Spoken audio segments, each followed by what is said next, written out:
Not looking at my phone. Not looking at my phone. I like that. Good job not looking at your phone. No, don't look at your phone. Oh God! No, don't look at your phone. Notifications. We don't look at our phones here on Throwing from the One. No phones on the professional podcast. Throwing from the One. Should we wear ties? We should. We probably should. This is episode 35 of Throwing from the One, aka the Dana White's Dirty Draw Show. The second to final weekly installment of the show before Jeremy heads off into the real life world and leaves us. Rip me.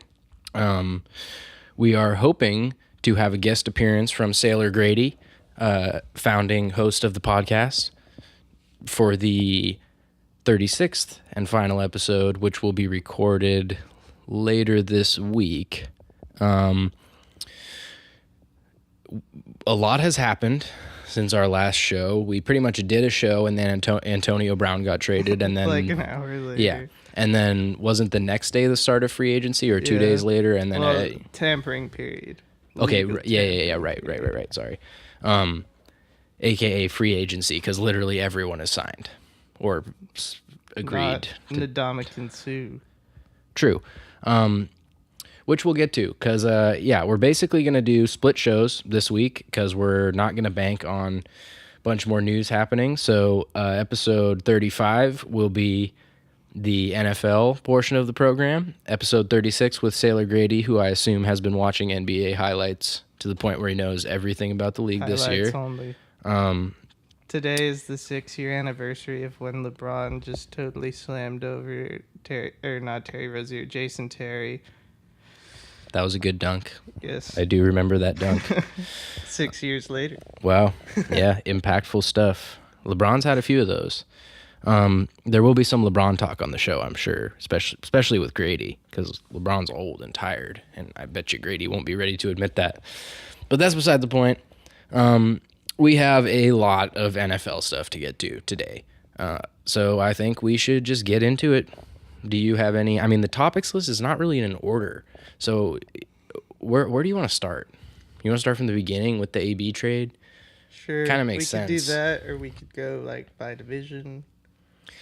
That sounds like more thought process, but I don't know. I mean, I feel like we're basically start with the AB trade. Yeah, I mean, although that's like the second biggest news now. After the Odell trade? Yeah. So. Yeah, I mean, because Antonio Brown is definitely going to be traded. Fair, but I also think that's like, it's been one of the main stories this offseason, so. We didn't even write in our notes Lev Bell. Oh yeah, I forgot about him. Oh yeah, that guy plays football. Yeah. I thought he was just a rapper now. I will put that down because I don't want to forget about him, and I might. But yeah, the AB trade. What was the actual return again? A third and a fifth. Yeah, so you get a third and a fifth for Antonio Brown, who then signs mega deal, which I just had up, but I closed the window. But he's the highest paid receiver in the league. Yeah. Yeah. Also leaves behind a ghost. Some people think Odell might get a contract adjustment to repass him. All right, we'll see about all that. But, I mean, it doesn't functionally matter. They're going to make him, whoever's the highest paid receiver in the league. It probably literally only matters to put guys at that position that much. And maybe some quarterbacks, but I don't even think so. But, yeah, he gets a big old deal. And then Trent Brown gets a big old deal from the Raiders, highest paid O-lineman in history. A season after Nate Solder became the highest paid O-lineman in NFL history, leaving the Pats. Yeah. Money-making machine over there in New England, dude. And then reports came out that, they really are. They make a lot of guys because they're not afraid of renting a guy for that contract year. They use that to their advantage pretty effectively. But yeah, on the Raiders, and we'll get to it with the Odell trade, but I mean, I think it's more likely that the Raiders thing doesn't work out. And I feel like it's semi-likely that how much of a difference is he going to make? Well, the difference he makes, I think, is that you have a fair platform to evaluate Derek Carr. I suppose, but Crabtree and Amari Cooper a couple years ago were he's had talented receivers. Well, but that was the year he was good. Yeah, and I mean, when Amari Cooper and Crabtree were doing it. Yeah, so and then their car broke down. Yeah. It's fair. You can't really evaluate, especially a younger quarterback, without enough talent around him. But I also just, on the eyeball test the last couple seasons, I don't know. I'm sort of, my faith in Derek Carr has grown pretty thin. And my faith in that Raiders situation going to Las Vegas with John Gruden leading the train that one just has everyone hating each other written all over it to me. Which again, the Browns, I think that Odell makes a bigger difference for them, better acquisition. And maybe it's not a bigger difference. It's just that the Raiders are going to suck either way. I mean, what's the absolute ceiling for this team next season? Yeah, well, they're probably not winning the West. They're not winning the West. They're not like the absolute ceiling is third in their division. Probably. They're not passing San Diego next year. Unlikely. With Antonio Brown, and Trent Brown. I mean, I like Trent Brown, don't get me wrong. But also, the reason why the Pats got him for nothing from San Francisco was because San Francisco thought he had problems with, motivation, problems with his weight, with staying engaged, and wasn't living up to his talent, so they trade him to the Patriots. He wins a Super Bowl in his contract year with the easiest team in the world to play hard for, and then then he signs biggest deal ever. Like, this sounds like a recipe for not caring at all. Regression. Yeah, I mean, he's not young. Yeah. He's not old, but I think he's like 28 or 29. I saw today that if you bet on New England to win the AFC East, you have to bet $800 to win $100. I mean, not a terrible bet if you got $800. Oh, he's only 25. Trent Brown. If you bet $100 on the Dolphins, you get like $3,000. For good reason, because Fitzpatrick or not, they're not winning it. Yeah, the Raiders sign these deals, and then reports start coming out that they don't have enough money to make it. Like actual money, they have cash flow problems to the point where they can't pay any more guys. I need Jeff Bezos. Or to sell some official merchandise. Nah, just hire Jeff Bezos. Attack bootleggers. That's the recipe to save the Raiders. Nah. How can you have I mean, they won't once they get to Vegas, I would imagine, right? Like, I guess.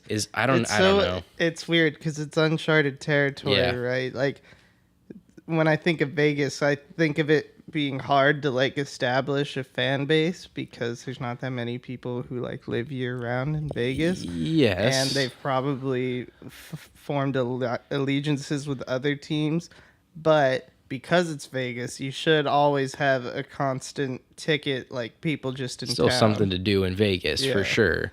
And I do think that there is, I mean, I've known people who have lived in Vegas for years, and granted, the people who I've known who lived in Vegas for years only lived there for years, and then they moved away.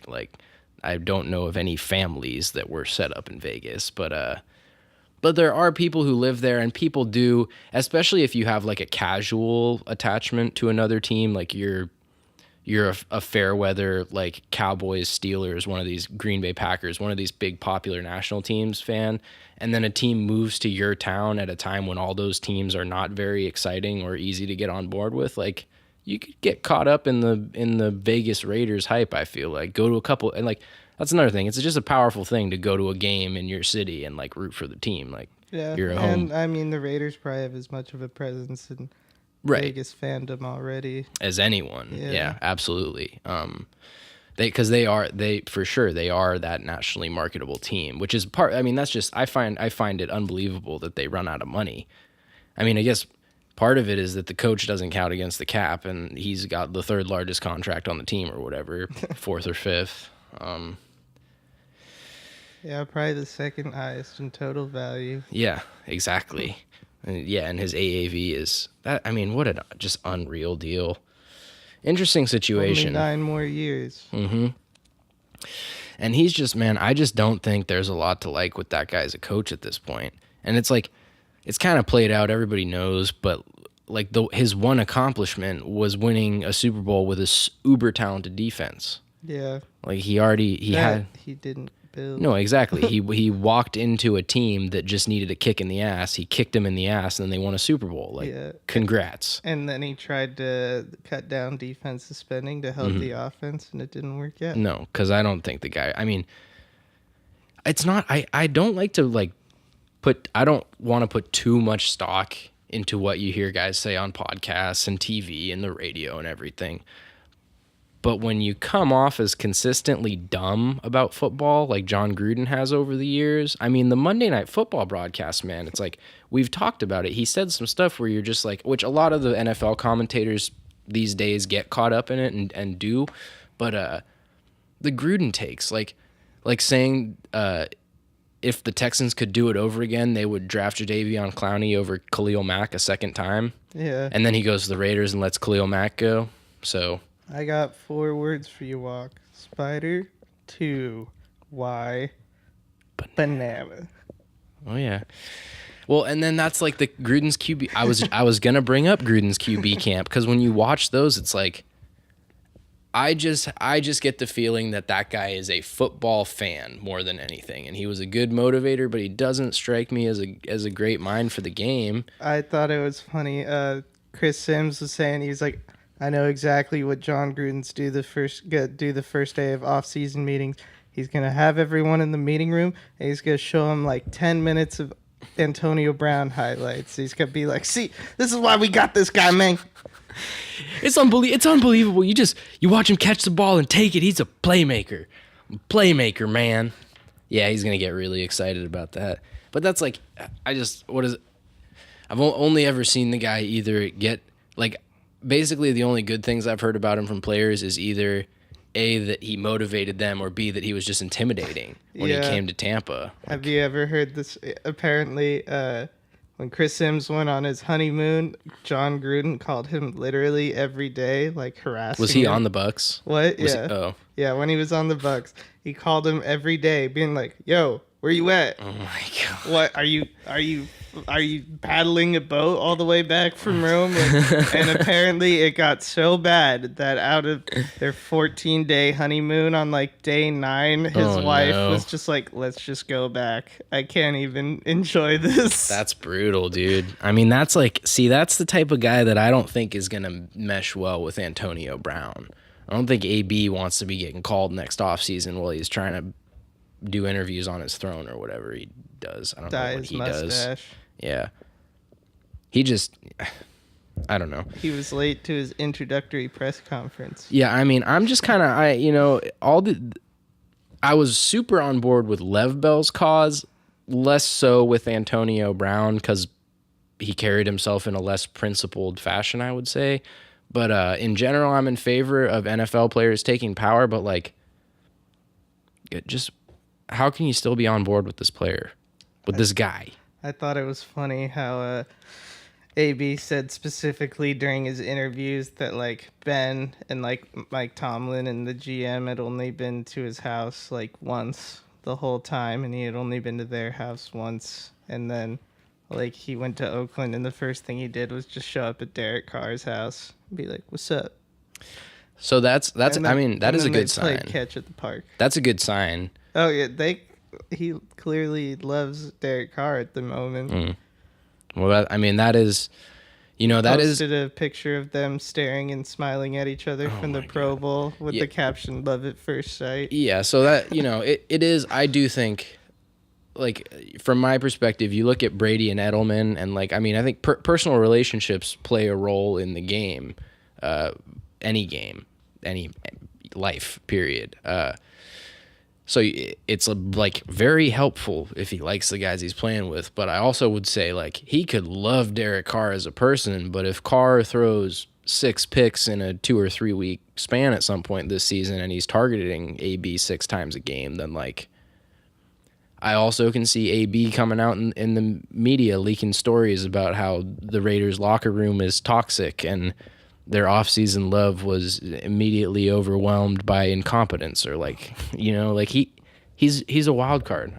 The guy, he feels like a little bit. We talk about like Kyrie Irving's kind of wacky flip flopping, and he's just like another guy who I feel like you just don't know on a week to week basis. Is this guy going to be on board? Is he going to be trying to drive the ship? Is he sitting out? Like, I don't know. I'm out on AB, period. So I have a hard time like seeing this going particularly well. But yeah, I think it was worth the shot. Yeah, I mean, didn't give up anything other than the money to sign in. So that's what I was gonna say is like, but also if you like are running out of money, then like maybe that is impactful. Although I would, the thing is once you get to Vegas, you need to hit the ground running. So from that perspective, go all out while you can for sure. And like I was saying earlier, I think definitely giving Derek Carr a fair platform to truly evaluate him. Yeah, I mean, if this doesn't work out for even a season, then you start thinking about what's next. But then that's another thing is like, it's kind of a gamble because if it doesn't work out this season, then you're paying AB no matter what. He's got, what is it, like 35, 40 million guaranteed or whatever it is. So I don't know. I mean, end of the day, they'll be fine either way. And he as long as he shows up, I mean, he's an explosive enough, great enough player that he doesn't really need to be fully engaged, I don't even think, to make a positive impact. Like, obviously, yeah, to reach his potential, which is maybe the best receiver in the league, then you want him to be engaged. But, like, the guy's so good that he'll be good, for sure. I just don't know. Like, wide receiver's not what they needed. Yeah. And it's just weird. They're just... Bortles just signed to the Rams. Breaking news. Blake Bortles signs with Los Angeles Rams. Deal? Backup money? Nothing? It doesn't have any money, but obviously backup. I mean, well, and he can sign for nothing because the Jags are paying him like $6 million per no matter what or whatever, guaranteed. So more than that. I think it's 8. I think the guaranteed base is 8. That I don't know why that number is ringing in my head. I actually have no idea, but I want to say it's somewhere around there. And I mean, I actually like that signing for the Rams. Yeah, it makes sense. I think there's sneaky potential for Bortles to push Goff. I don't think that. I wouldn't be surprised, dude. I really think people have slept on how crappy Jared Goff is because of the position he's been placed in. Yes, like what happens? Look at what Bortles has been working with, from a coaching and talent perspective. Like they're on totally different levels in terms of their career path, and I bet you the stats are pretty comparable. I don't know about. I bet they're close. I mean, I guess Goff had a big yardage season last year, but let's get some stats going. I think, like one, I think Bortles is equally as dumb as Goff, and that's absolutely true. Yeah, and I think Goff is still the better thrower of the football, just like pure arm talent. So I don't really see any way Bortles is better. I'm not really on board with Blake Bortles. I just look at it and say that my main thing is that you talk about the fair platform for evaluating Derek Carr, and I would say the same thing about Bortles is like Goff was immediately placed in a great situation, and Bortles has been in one of the worst situations for his career. Maybe not one of the worst. Well, he's been there. Tom Coughlin's been the very top of things, but they still have the baloney man as their head coach, and like. Yeah. I don't know. It also helps when your defense is getting you on the plus side, getting you the ball back on the plus side of the field. Yeah. Like a third of your possessions. Yeah, that's also fair. They haven't been a bad team for sure. 75 games to 38, 65 tuds to 103. Yeah, I mean, Bortles stats are worse. Not by that much, but they're worse. I don't know. I don't... Realistically, Goff's the starting quarterback for that team, and I doubt there's any, like, legitimate controversy. I just, like, sort of playing devil's advocate and mostly just rooting for it to happen. I would not be totally surprised if we get in there and everyone's like, oh, wow, Blake Bortles looks good in camp when he's throwing all these talented receivers in a super easy Tears offense. it up in the preseason.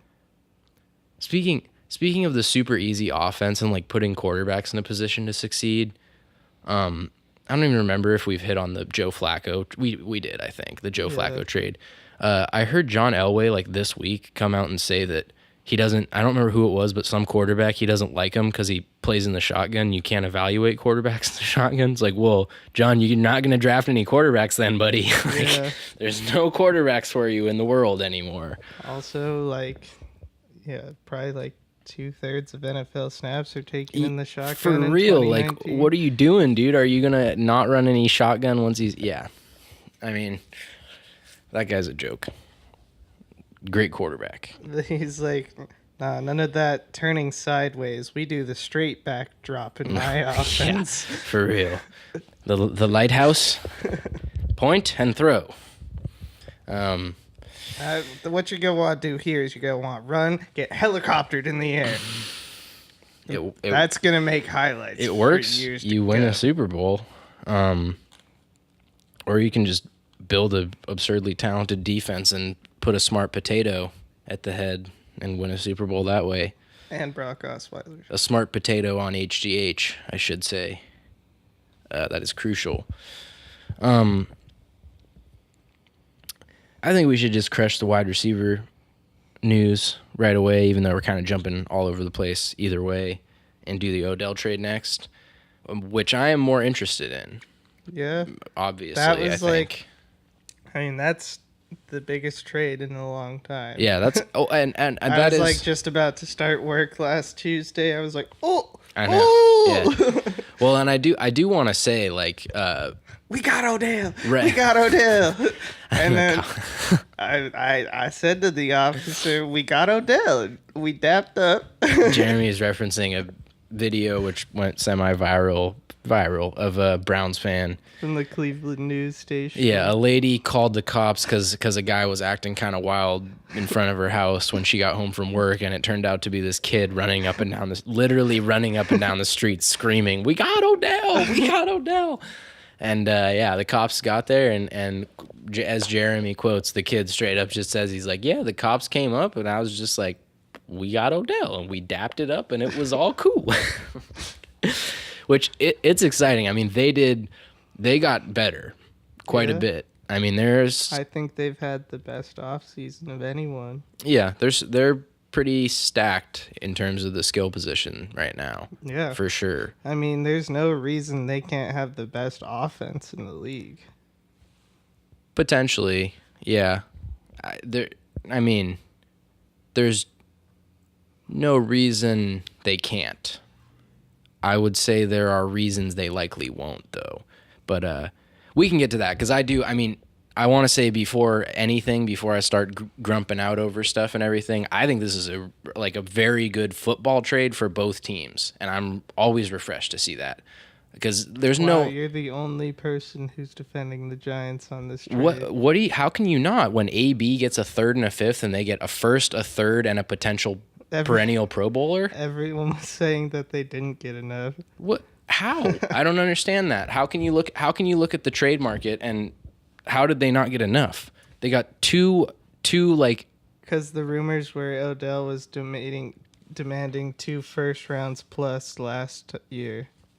Yeah, but that's not... they didn't trade him last year. So you can get mad at him for trading him last year, but this is a good return in this market if AB goes for a third and a fifth. They paid him like $25 million to play 12 games.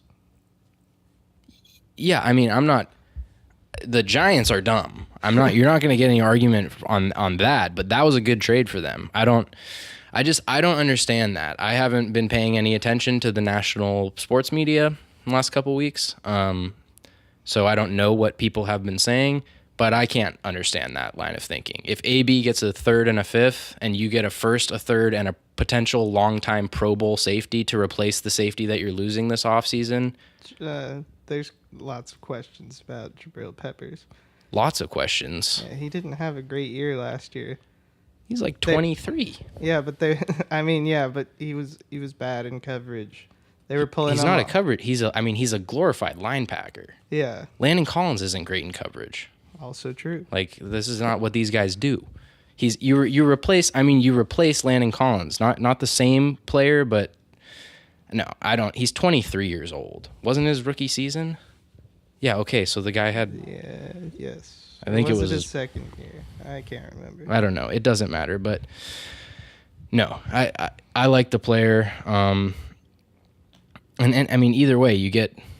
It's just like, what are you going to... So they should have got a better 23-year-old defensive starter to plug and play this season in the deal. It's just, I don't understand how you can look at the market for a guy who has been, I'm sorry, a pain in the ass regardless of his talent, and will demand the highest contract at his position in the league, which makes him, again, in my opinion, fundamentally not worth it.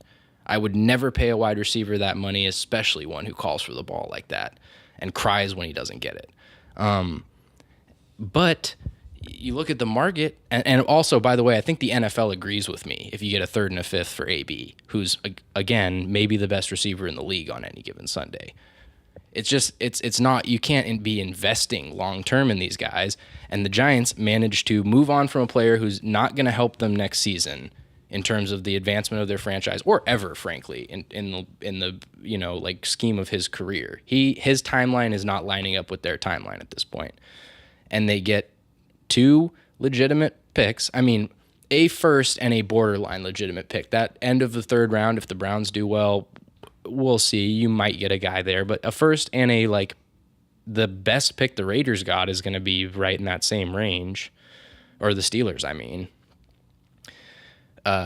You get a first and you get a immediate, if not Pro Bowler, again, defensive starter, young defensive starter, which you need more of, especially losing Landon Collins, which is one of the only functional players you have on your defense. And then, again, then you go out and sign Golden Tate, who's older and not as good, to equivalently still not good money for your franchise. So they're dumb, yeah. And then they come out and say that Eli is underpaid at the second highest cap hit in the league, or whatever it is, for his position. I mean, I can't defend the Giants, but that trade I think it makes both teams, next season, both teams are closer to the goals. And I mean, the Giants aren't. They're at 0, so 0 times 2 is still 0. They're not going anywhere probably ever from here on out, but the Giants will never be good again. Well, I mean, I'm exaggerating, but at the same time, you just listen to the GM, who they haven't fired yet, who's not done a good thing yet. Yeah. I like the OBJ. The Giants fans want his head, that's for sure. In New York, it's amazing that he's lasted as long as he had. I mean, so I like the OBJ trade. If people don't like that trade, then what is this guy's virtue? Because as far as I can tell, it's literally the only. I mean, drafting Saquon. They hate him. And yeah. As much as they like Saquon, they acknowledge that they shouldn't have drafted him either. He made a no-brainer pick, which didn't even help the franchise. Yeah, so I think from the fans' perspective, there is no redeeming quality of him. Yeah. Well, and it's, it's not obviously objective, but I feel like from anyone's perspective, there's not. He just hasn't done anything right. Fire the guy. You're a rebuilding team in the shape that they're in, especially in the last couple years, where they had a chance to do that quick turnaround and keep some of the talent, and now they've kind of blown that. But that's a good example of the fact that when you're a rebuilding team, every year does count, and if you mess up for 3 more years, that's another class of guys that you just wasted that they're gonna leave. So you're treading water until you put together a couple consecutive good off seasons and start incrementally getting better. And get a new quarterback. Well, and they have to do that, but you start building a team too, and then hopefully you get to the point where you plug the quarterback in. I mean, hopefully you get the franchise quarterback first things first. That's, most important, obviously, but it's the hardest thing to do. So in the meantime, I say, like, just try and build a team, try and get good coaching, good management. I mean, I think the Browns are a decent example, except for they didn't even do it on purpose, I don't think, because it took them so long. But like the John Dorsey, dude. Is that the current guy? Yeah. And yeah. He was at the Chiefs. He drafted Patrick Mahomes and everything, so he effectively built the Chiefs. When did he come into the Browns? Before last season. So I would say right before he came around, the Browns started to turn it around and kind of start to figure. That's like the last 4 or 5 years. 4 years, I'll say. The Browns have been stockpiling talent. Their mistake was Hugh Jackson, who should have been fired long ago, obviously. Deshaun Kaiser. So no, they made. I'm not saying they didn't make mistakes, but that's the hardest part. Like, I don't begrudge people for missing on a quarterback. Everybody does that. Yeah. But that's the impressive thing. Dorsey has plucked Mahomes and Baker Mayfield in 2 out of 3 years. Yeah, I mean. And wasn't afraid to trade up to get him. So yeah, you can. That's fair. I'll give him props for that. Even though I don't. Mahomes, I had no idea like anything about him until pretty much this season. So, yeah. But Mayfield, I feel like that one. I'll give him props. Like, someone had to do it, but Mayfield was going. Yeah, but like I've said before, you gotta remember, no one thought he was going to be the first quarterback off the board until rumors started coming out a few days before the draft. Yeah, that's fair, but I also look at him as an example of, like, in the NFL, that gamer aspect of it absolutely matters, and seems like a winning personality for the quarterback, and he's the guy in the room. So I don't find it that surprising when there's like a Heisman winner who's the guy in the room and he ends up, being the first quarterback taken. Yeah, that's not a huge sleeper. Like, we're talking about the 5'8" Heisman winner who's not the guy in the room going number 1 this year. So, which I guess, kind of different conversations, but I don't even really think so, because it's just proof to me that, like, ultimately at quarterback, the intangibles and the intangibles on Murray, I have heard don't seem to be great, and he seems kind of like a stiff, but he's a gamer. He's absolutely a gamer, which you just gotta, like, eye test, can the guy play? And if the answer is no, you probably shouldn't be drafting him, I think, is what we've come to learn. Like, projects at quarterback, how many times have we seen these guys work out? Talented, like the arm talent guy, great. He can throw it 75 yards in the air. Now you have Patrick Mahomes. Jeremy. Now you have Brock Osweiler, or now you have, like, there's all these guys. Like, I'm trying to think of ones who went in the first round.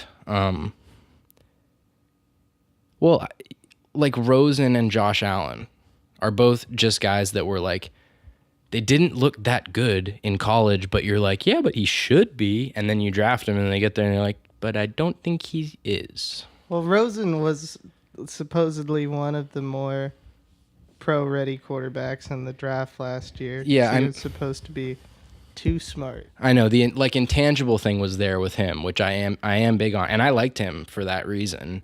But again, I think you need, with that, probably more than that even, you need the gamer side of things. And I don't think, like, my impression was that he was not particularly impressive on the field in college, right? Not consistently, at least.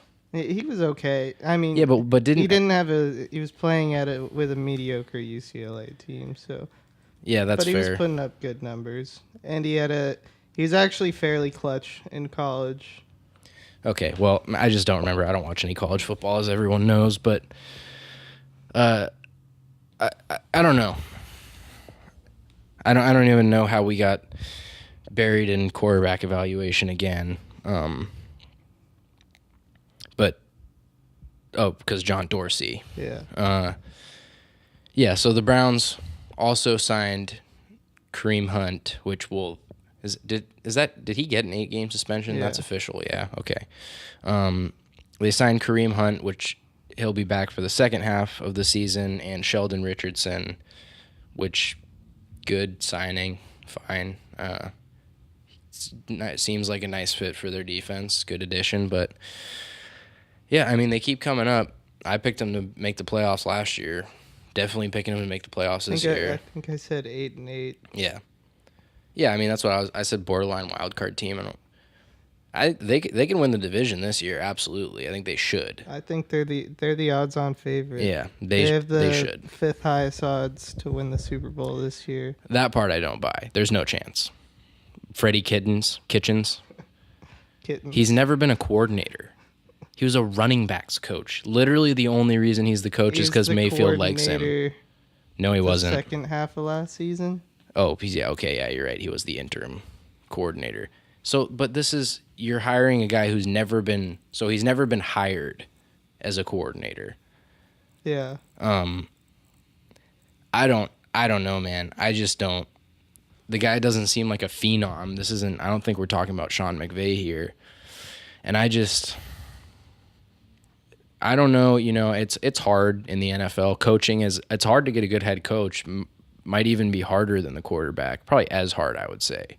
And there's not that many really solid all-around head coaches in the NFL, it seems like. But yeah, at least they could get a guy like Mike McCarthy doesn't have a job right now. I would say he's a better fit than put Freddie Kitchens as the offensive coordinator if you love him. I wouldn't hire Mike McCarthy. I probably wouldn't hire Mike McCarthy either. But He's I mean, way too fuddy-duddy for that exciting of a team. But I think there's other guys out there who don't have jobs right now, more established guys than that. I mean, you could try and especially with a team like that. There's a chance that you could like poach somebody from college, They should have got Bruce Arians. Yeah, exactly. Throw a bunch of money at Arians for that team. That's a great fit for them. That would have been an excellent hire. Arians, especially, and I mean, it's kind of hard because a lot of these offensive coaches like Arians and Mike McCarthy, they have their offensive system, so you can't really keep Kitchens and them.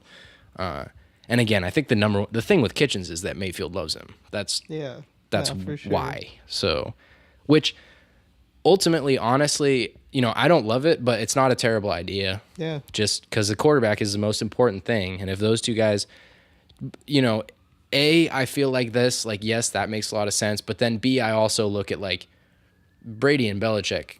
It seems like have hated each other except when they kiss and tell each other they love each other. Yeah, that's all in front of the cameras though.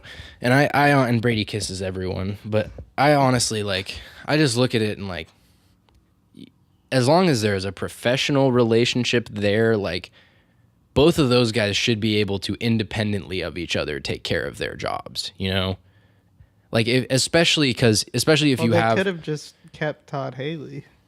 I mean, that's a well-established offensive mind. Was he the OC before they fired him last season? Yeah. Yeah, I don't, he's well-established, but I don't think he's good. That is another, you do need, I mean, like, you need to be good, too. People don't like it. Well, but that's part. I mean, that is part of it. We keep bringing this up, like personal relationships. It actually matters, and the Patriots are a bad example because they're an anomaly in a lot of ways. And also, when you have maybe the greatest of all time coach and the greatest of all time quarterback, it's like things will probably work out no matter what. I mean, they literally have murderers in the locker room at times, and things work out. So. Like nothing can stop that team. That's a bad example, but I don't know. Kitchens is the question for me. He was a quarterback at Bama, which was he was good, and then this is from Wikipedia. He was an assistant for a couple college teams, which was LSU, North Texas as a running backs coach, then Mississippi State as a tight ends and running backs coach. And then he was the tight ends coach for the Cowboys in 2006, tight ends coach for the Cardinals, then the QB coach for the Cardinals. I mean, that's good though. That means he's like has some Arians in him. Yeah, so 3 years as Arians Q. I mean, well, he was with the Cardinals for 10 years, so that's true. The majority of his pro career was under Arians, which I really like that matchup. That makes a lot of sense. Arians and Baker Mayfield to me as soon as you said that. The thing to me that's weird is that the guys, I don't know. Running, he seems like a running backs and tight ends coach. Like this guy is a positional coach. And then when he was only the quarterbacks coach from 2013 to 2016, which wasn't that Kurt Warner's tenure there. 2013 was Palmer. Oh, yeah, okay. So he was the quarterbacks coach for 3 years with like a super established. I mean, he wasn't telling, like Carson Palmer wasn't good, especially not the end of his career. I mean, he was fine, but not at the end of his career. Carson Palmer was good in 2013. I guess yes. Right, but like, well, even worse then. So Carson Palmer on coming into that team, his second team where he's the established veteran starter, and also by the way, Carson Palmer is one of those the guy in the room type of dudes. Freddie Kitchens wasn't telling him anything.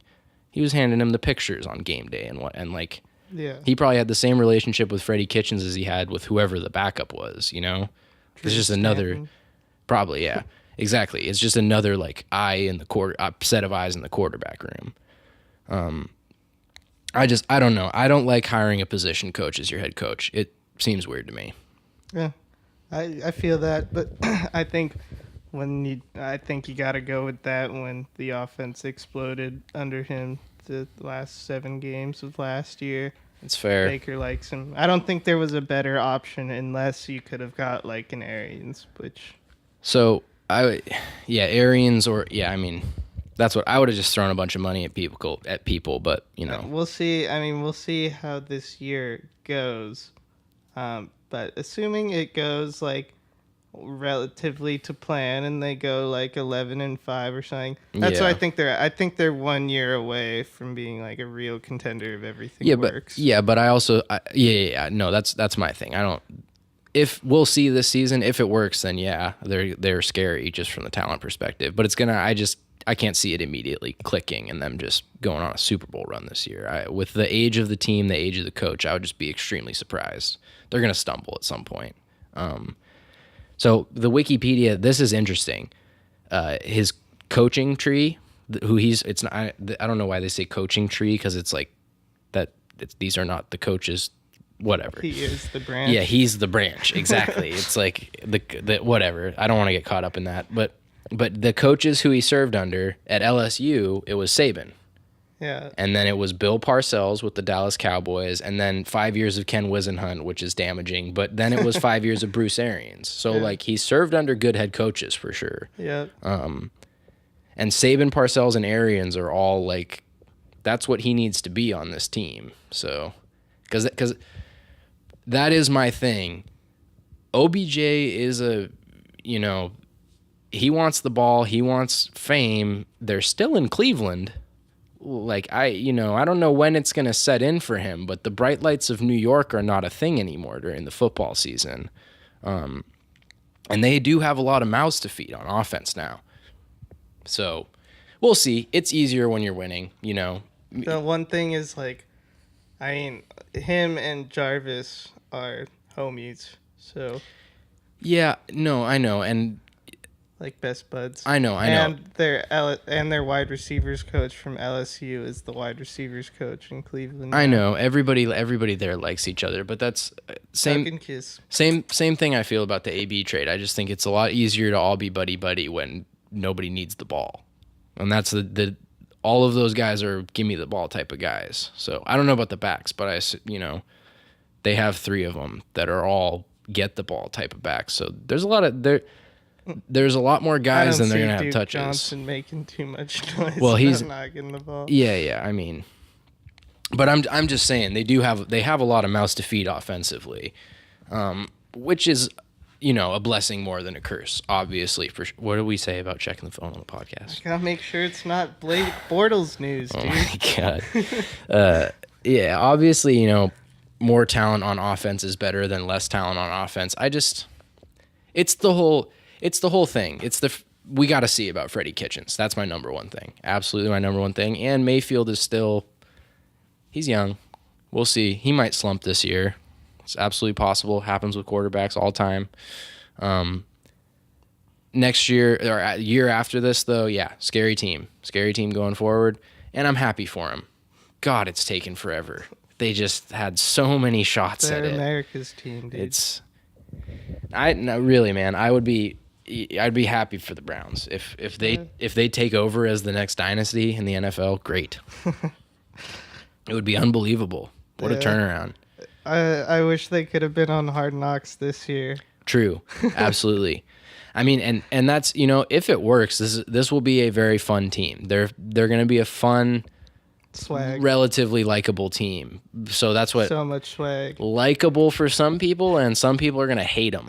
hate them. Yeah. And for me, it's probably going to vary on a week-to-week basis. Like the modern version of the 90s Cowboys. Yeah, sort of. Yeah. Or like the Shaq and Kobe Lakers. They're just like swag. They're going to be very flashy. They're going to be very loud, and hopefully they win, because otherwise I think and that is like one of the things about this proving season, is that like you can do a lot of damage this year, actually. I mean, you should make a lot of progress and really set yourself up for like a decade of success as a franchise with what you have going. You also could end up with a poisonous locker room, a quarterback who hates the team, much less the coach. Like, things can go very wrong. And I'm playing devil's advocate, trying to look at this stuff negatively, because that's how I look at the NFL. But, do your job.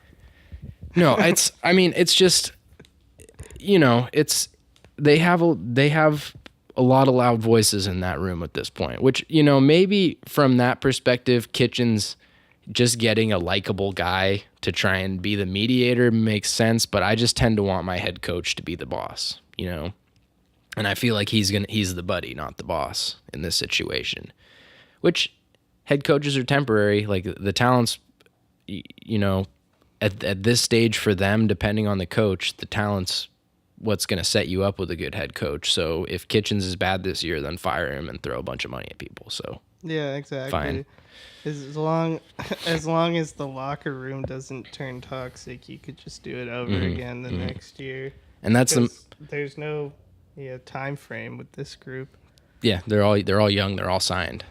That's the danger, though, the toxic locker room, which they'll probably be fine. They're good enough that they should be winning, enough that it's that side of it won't be hard, and that they're all buddy does help for sure. So that's my only question, and it really starts with Kitchens. I don't really know how to segue from Browns talk to their NFC or AFC North counterparts, the Ravens, who added help me out, Earl Thomas and Mark Ingram. Oh, is the Earl signing, like, I thought that was still just rumored. No. Oh. He's posted the signing video on Instagram and everything. He took Marlon Humphreys, because Humphreys is 29.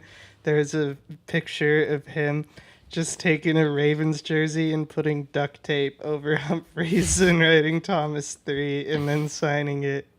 I was like, that's kind of disrespectful. That is kind of disrespectful. Did he get $14 million per or whatever it is? Yeah, something like that. 12 per? 13.75, so he got his 14 roughly. Which, by the way, is almost exactly the cap, Devin McCourty's cap hit this year. Wait, that is the salary, not the cap. That's basically what he's been getting paid. Yeah, which, that's top, fair money. He's still top of the market safety. The 3 games he played last year, he was the best safety in the league through 3 games. He had 3 interceptions and was balling out. I'm so confused by this breakdown of his salary. I'm not even going to get into that because it's confusing me so much. Never mind. But I mean, we've seen that's the top of the market. Landon Collins got like 14.075 per, and he is younger. Didn't Tyrann Mathieu get 13.5? Like, they're all too much. Way too much for him, absolutely. And And McCourty is set at 13 point, which is too much for him, for sure, too. And I don't know. I mean, I don't have that much to say about the Ravens. Suck. What are they gonna with Lamar Jackson? They have a glorified running back for their quarterback right now, who I still sort of like as a project, by the way, but he's like a long-term project from the look of him, which doesn't really work for your starter. Like, that's a kid you want to have on the bench behind the veteran. He's not the trade Joe Flacco and play him now guy, I don't think, for them. But that's what they did. Yeah, playing him now saved their season last year, so... yeah, now they got... So they could get, like... Now they got an off-season of film review, so this year will be the real test. Anyone can come and, do some creative things for half a season. Make things happen. Absolutely. And that's, I'm big on the impact of film on quarterbacks for sure. And there's some film. And honestly, it was looking uglier by like the end in the wild card game. They had no offense. Yeah. Well, that was the Chargers, right? Yeah, fair. Well, no, I was just going to say the Chargers had played them twice in the Lamar Jackson stint. Okay, that's interesting. Yeah. And that's probably, I feel like, a bad sign, which I'm going to say that that's correlation with our film thing and just study. I mean, most of these guys that are like really reliant on their legs, you can game plan a way to stop them. It just takes to take on the Ravens offense, you just need to be very disciplined. Yeah. Well, yeah, disciplined, and then disciplined as a defense in general, and then assignment integrity. And then right, good. Yep, everyone's got to do their job on defense.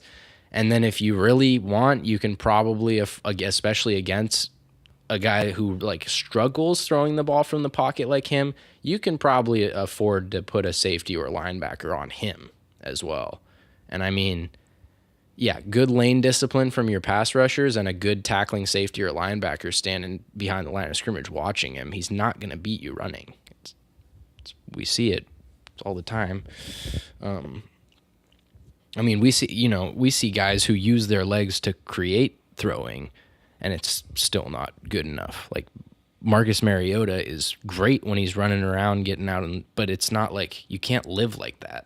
Yeah, well, then he gets hurt. And then he also, I mean, he's not, he gets hurt.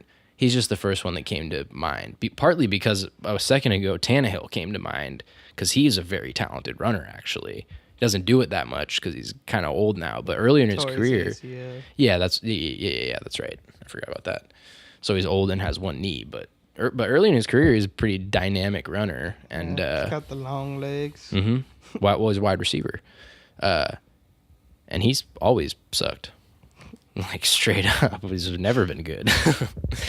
Now he's with the Titans. Yeah, they have two Marcus Mariota. They do. Oh, I mean, so, again, like, I want to see conflict in quarterback competition. It's fun. Everybody loves quarterback competition, actually. That'll probably be an open competition, I'd imagine. I think there's a chance. Yeah, I think he's got a chance. I would say it's still an outside chance, and I still feel like Mariota's ceiling is higher, which at this point it's like he's never going to reach it, obviously. but there's like the Ryan Fitzpatrick ceiling where, like, what if Mariota just puts together 5 great games in a season for you, and as the Titans, like, that's better than probably what you're going to get out of Ryan Tannehill, So, but I do, you brought it up in either Instagram or text, wherever it was, when we exchanged the notification screen cap, but I also do, like, it makes sense for them to have a redundancy at that position just because Mariota can't stay healthy. And it's very, like,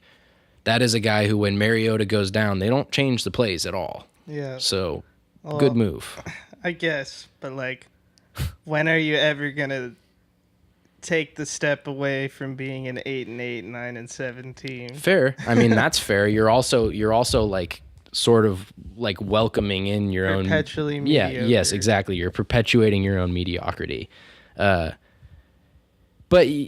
they're not a team that I feel like has a bunch of talent on the come up right now, and I feel like right now they're in that long term. I mean, Mike Vrabel's a project for them as a coach, who I really like. I mean, I love, he's one of my favorite players of all time. So I'm biased in this, but I think he's got the attitude. He's definitely got the smarts. Wow, he gets us. Well, he used to play. Just no, like that. no, I mean, that part is players love him absolutely, and I just have heard everyone who I've ever heard talk about his football acumen says he's one of the smartest players they ever played with.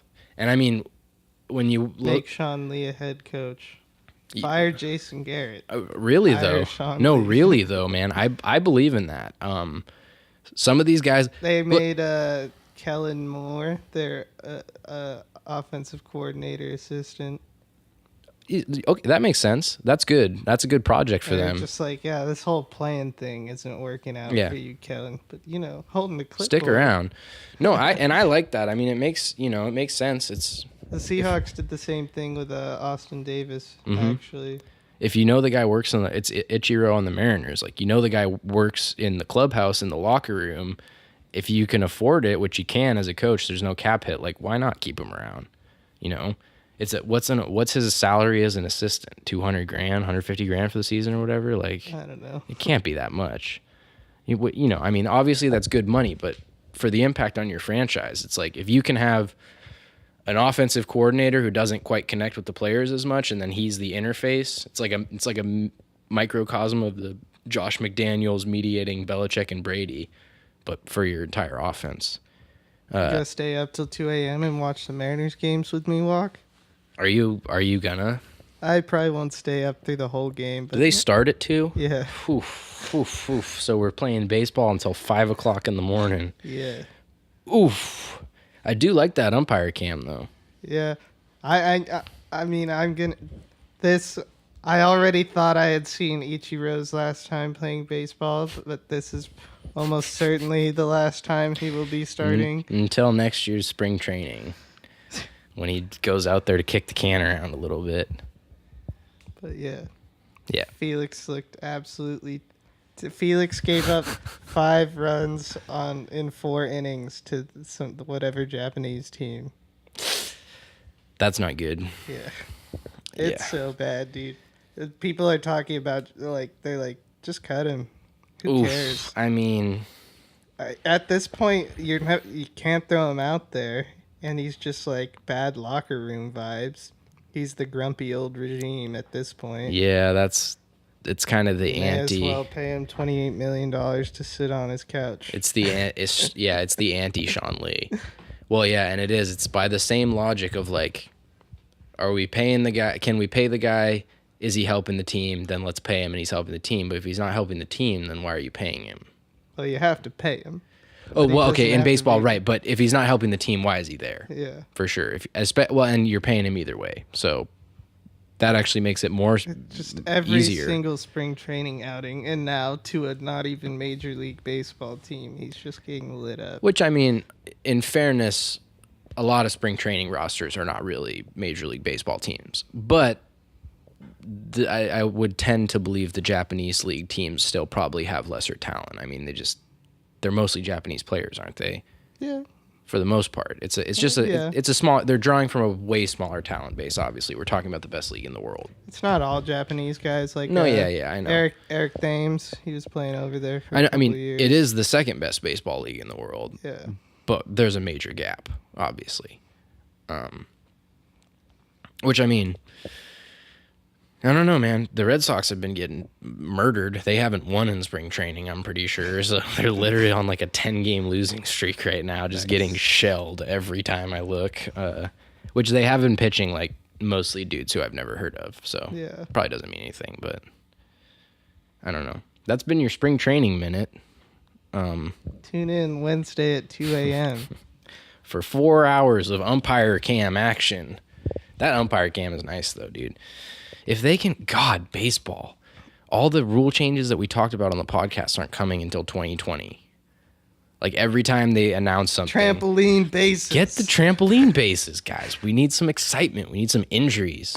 Bring back catcher collisions. Yeah. Definitely bring back catcher collisions. Fuckbuster Institute first base collisions. I want like legal A-Rod. I want A-Rod interference legalized. Like you're allowed to try and if he drops it, you're safe. And then Did you see Punching for the mitts. So you know how A-Rod proposed to J-Lo? Yes. Sammy Sosa came out and like said like Proposed to A-Rod. no, just days before that like A-Rod was like hitting up his ex-wife and stuff. So the proposal was a makeup. A-Rod was like, "No, I love you. Marry me." I just think it's Sammy Sosa being a jealous bitch. Probably.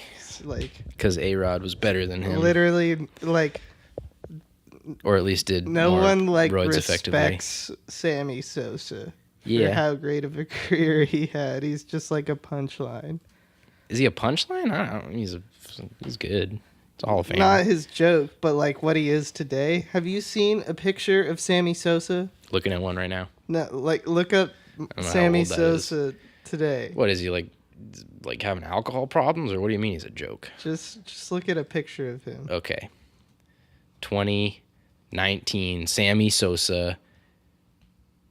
That's a dapper man. I don't know what you're talking about. All I see is an orange fedora. Oh no. Oh yeah, that's a. He's also like. He looks like a. Lost like multiple shades of skin tone pigmentation. Yeah, but that's I don't know what the deal is with that, or it doesn't. That part doesn't matter. He does look like a bit of a punchline compared to the playing days photos. Yeah, I mean 609 home runs is look at nothing to his sneeze picture at. there. Yeah, he is black in that picture, and not anymore. But again, man, I don't know. Maybe he has vitiligo, dude. That's not like. I think it's more relevant that he's jealous of A-Rod, which I think is quite likely. And I mean, most of us kind of are on some level. It's hard to admit, but like that's part of why we all hate him. I'd be A-Rod. I'd live things differently, but like if I could just be A-Rod today. For sure, dude. Sign multiple $200 million deals and like. I actually feel like A-Rod good-looking, mega athletic guy. dude. Yeah, he's fine. Absolutely, man. He's fine. Like that's why we hate him, because he's better than us. It's fun to hate those guys. That's why everyone hates Brady. It's fun. Yeah. I got mad at him when he started doing like super bigger, weirdo faster stuff. It's it's hard to relate to the uber wealthy, handsome, rich, powerful, famous, athletic, like. Do you need anything else, Mr. Brady? No, nothing at all. This mattress is all I need. Just me and my super sealy. I will now sleep in my full suit on this bare mattress. Probably like a $47,000 mattress or something like that. Aston Martin branded. We gotta. I mean, dude. This is episode 1 of like double episodes this week, and we're at 62 minutes right now, and we haven't got to the Patriots yet at all. Do you want to take a break? Or? Yeah, actually, that's probably a good idea. 60 minutes in, gas up. We'll be right back. Necessitated it. That's not justified.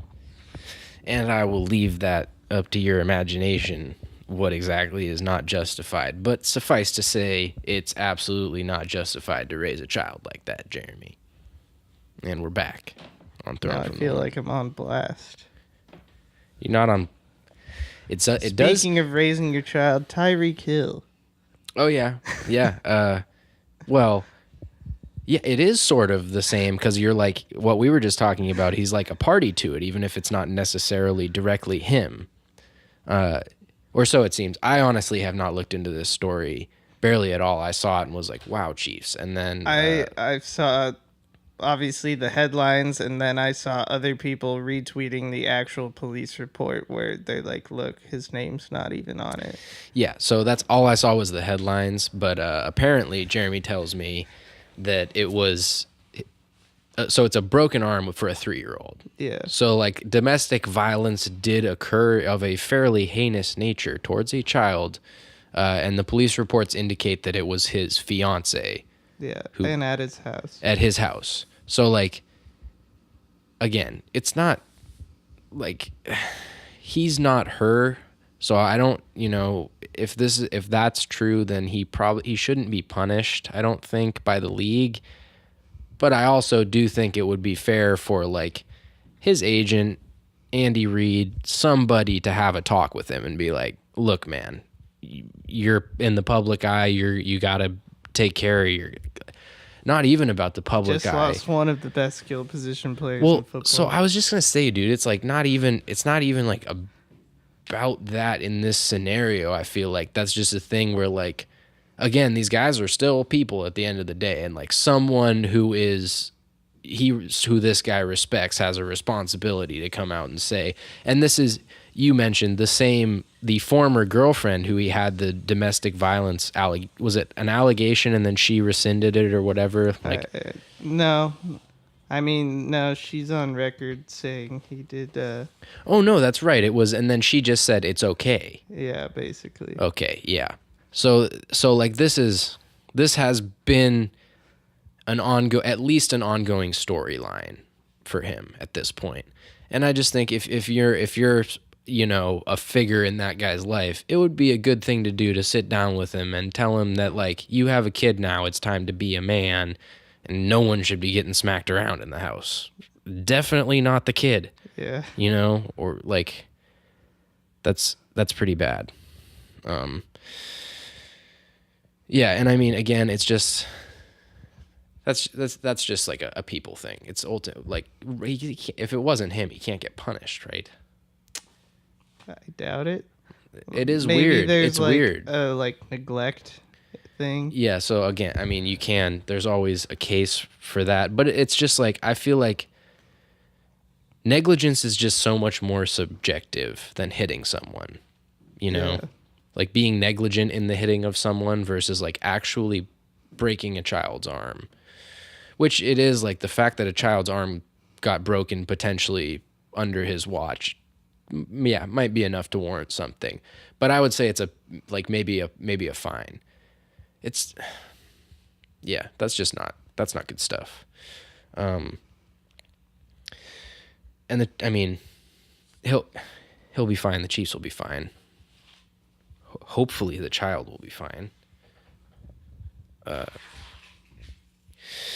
Yeah. On the note of trouble, did we mention Johnny Manziel to the AAF earlier? No. Well, Johnny Manziel has a job in football again. Yep. How long's this one gonna last? The Memphis Express. The Memphis Express. Are you what was that video you sent me? Forge. Are you gonna forge on, dude? Yeah, dude, forge on.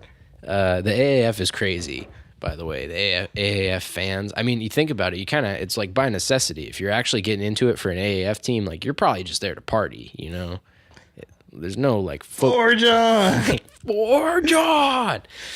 Yeah, Manziel to the Memphis Express. Look, I want it to work for the guy just like everyone else. Are we gonna, it's not gonna work. It keeps not working. Is it gonna work? I wouldn't bet on it. It's not. Yeah. Okay. I'll keep rooting for him. Like when he's playing well, he's a fun player to watch. Thumbs up, Johnny. You can do it, buddy. I mean, you really can. I remember when we played the Browns, Johnny Manziel's rookie year, and I was like, definition of a trap game here. It was like week 13. You're playing the Browns at home, and then Johnny Manziel just took him down the field for a touchdown on the first drive. I was like, God damn it, we're about to lose to Johnny Manziel and the Browns. That's a trap. And then they didn't score any more points, and we won like 24-7. That's a Johnny Manziel. Yeah, I mean, it's not going to work. And to me, it's like an indicator of the fact that it's not going to work and nothing works. Because remember, originally he said he wouldn't play anywhere for less than $20 million per. Or I don't know if I won't play, but he said I want $20 million per to play anywhere. The AAF, I think everyone gets a 3-year, $250,000 contract. Pretty sure that's how it works. Lit. You get it's like a $75K average. I think it might be. I think it's a $75K average AAV, and the first year is like $50K. Which, I mean, it's a living. Those guys are professional football players, and like Johnny Manziel continues to play professional football. But I think it's fair to say that rock bottom for him has come and passed, probably, I hope. But like he just hit rock bottom in his career. You can't go lower than this in pro football. Nah. The CFL is a better league than the AAF right now. Arena Football League. I feel like this is almost lower than if because he could have probably like shredded the Arena League. That would be one thing if he became an Arena League phenom. Seriously, that would be kind of like that would be fun. The next Kurt Warner. Yeah, I mean, and he's got the skill set for it. It would be fun. But then again, if he becomes the AAF MVP, that'll be fun. That like if he succeeds in the AAF, that will be a storyline that people will latch on to, including myself. That's a good story. So, we'll see. That's not going to work, but we'll see. Quarterbacks that probably aren't going to work, but we'll see. Have you heard any news recently? I didn't mean to say that before I talked about Kyler Murray. I meant to say that before I talked about Josh Rosen because I'm going to ask you about the Cardinals. Have you heard? Are they still going? Because I remember the last thing I heard was that they're still shopping him. That's what I heard. No. So they're going for Kyler. Yeah. Okay. So that's what I had been hearing, but I've been tuned out again. So, if they draft Kyler, you got to trade him if you're gonna draft Kyler. And also, like, what if you're gonna draft Kyler and you think he can play, then nothing anyone can offer you is worth it. Basically, nothing anyone will offer you will be worth it. The Raiders aren't giving you their 3 firsts or whatever it is. So, what's the point? I don't think the Raiders are going to pick a quarterback in this draft. Yeah, anyway. That's what. So what is the point of hanging on to Josh Rosen if you know you're like, and what is the point of being coy about the fact that you're, like, because if they trade the argument against the one that jumps out to me is that if you trade Rosen, then people will not. Although honestly, if you make it clear that you're going to draft him, then anyone who wants to take him knows they have to blow you over. So that's fine. It just makes so much sense. If they're going to take him, trade Rosen. And I would be down with the Patriots getting in on that, even though I don't really like the player, just because I think more projects with potential is better. And the good situation. The Rosen to the Patriots rumor, I think, made as much sense as any of them. Yeah. No, I mean, and it makes Dolphins maybe. Yeah. I mean, that's actually a pretty decent situation for him too. It seems like that's going to be an environment. Flores seems like he has his head screwed on pretty straight, and I feel like they have a direction right now. He can learn from the wizard. The wizard? Yes. Flores? No. Who's? It's Magic. Oh yeah. Well, and there's your veteran stopgap bookmark guy. So what I would have done here is I would have thrown a pick. Or alternatively, I would have taken a 5-step drop and launched a 65-yard bomb right into someone's breadbasket. But yeah, one or the other. Whichever one is easier. for you today. I mean, again, I'm actually happy that Fitzpatrick is back because the Dolphins, no one is a threat in the AFC East, obviously, realistically. Yes, they could not shaking in your boots over Le'Veon, dude. It's a threat that they get knocked down to 10-6. Like the AFC East being better is worse for the Patriots' seeding prospects, which is important to them to secure home field, obviously. But if they go 10-6, nobody's going better than 9-7. I just can guarantee it. And if somebody goes 10-6, they'll win the tiebreakers. They cannot lose that division. I cannot see it happening. And given that, and also given that Fitzpatrick is not the Dolphins are not going to be changed by going from Tannehill to Fitzpatrick in terms of winning. That's not going to be the difference if they do win more this year or are better. But I like Fitzpatrick, and I'm happy to have him back in the conference. 2 games against him is better than no games against him. He's one of the more fun people He's in the fun. league. He is. That's a good way to put it. He's fun, and when he's doing his best thing, it's still fun because it's like, what is going on? Deshaun Jackson's chains. Mm-hmm. And then he's... the chest hair is all natural. That's mine. Yeah, he the was, chains are Deshaun's. The hair is mine. Which Hard Knocks was he on? Or was it All or Nothing that he was on? I know he's been on. I think he was on one of those shows, and I loved it. Oh, the Jets. Hard Knocks with the Jets was him, I think. Oh yeah. And he's funny. Yeah. Oh, and the Bucks did All or Nothing, didn't they?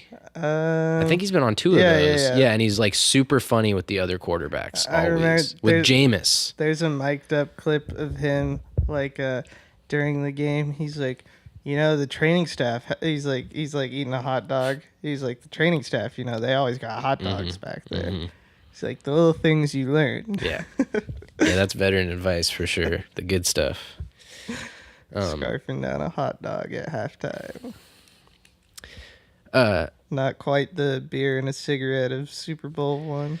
No, but not that far off. It's, but he's a quarterback, like backup quarterback at that. He doesn't necessarily need to be firing on all physical cylinders for 60 minutes to get the W. On the AFC East note, though, more impactful signing Le'Veon Bell to the Jets, which that helps them a lot. That's a good signing for them. Yeah, I think. Well, yeah, the Jets were like the number one candidate going back to last season, and yes, and it makes a lot of sense. Definitely confirmed. I think that the plan backfired on Lev Bell. I disagree. See this? I've heard this narrative too, but I disagree. Why? He doubled the guaranteed money in the offer, and that's been the problem, because that is the problem. He's going to get hurt. He won't see the last year of that contract either way. So basically, chop whatever. What's the AAV? 12? What? Yeah. So chop $12 million off both offers, because he's not getting the last, or like it's chop $12 million off this one, but also chop whatever 19 or 14 or whatever I don't remember what the Steelers offer was. 16, I think. Okay, so chop 16 off the Steelers one too. And then the guaranteed money is like, I look at running backs, and I would not be surprised if in the course of that deal he misses 16 games, which means he misses 16 game checks. And then I wouldn't be surprised if he misses the final season of the deal because he's released or restructured by then. So there was also someone specifically tweeted at him last year that I speak for the New York Jets. I will give you $60 million to come play for the Jets. And he replied, that ain't enough money to run with the Jets. Yeah. So he did. I mean, he definitely hurt his market and his value with the thing he did. But my argument is James Conner having the success he did. Yes. Yeah, absolutely. That is a big part of it. Well, and that's, he couldn't control that. So. But it is also a fair criticism of him that it's a running back friendly system with pretty good execution for that right now.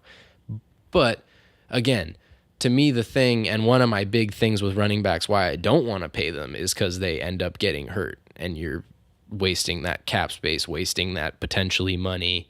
And one of his big things was that he's, a disposable guy in this machine and he wants to get actually paid and blah, blah, blah. And the Jets deal, I think, is $35 million guaranteed, which is disproportionate for the deal that he signed. That's AB's guaranteed money, which is whatever $40 million AB $100 billion deal with Antonio Brown's deal is like $40 million bigger or whatever with the exact same guaranteed money for a running back, which is for the Jets, and that's just my big point. And I have not seen anybody even point that out when because the tweet, it does stand out. I mean, he took less than he wanted. He absolutely took less than he wanted. But I don't think it was a total failure, especially because just wait until this guy tears a hamstring next year or whatever. Didn't he get fat? Yeah. Yeah, he's going to tear a hamstring, dude. There's also some stories though that his agent was saying other teams that were in the mix but literally hadn't contacted him. Going into the last day, he was like, oh yeah, the Ravens are super interested, and the Ravens literally hadn't even reached out. The Ravens are like, Schefter, nah. I mean, dude, I'm not gonna say that he handled himself excellently or that things went that his well. His album also sucked. And I definitely won't say that his rapping is good. But I will. People have been shitting on his album hella tough. I for good reason. But I'm again a proponent. She my drip. No, she don't. I mean, she do, but not. He doesn't drip rapping. But again, beside the point. I'm in favor of like him taking control. I'm in favor in principle of what he did, and I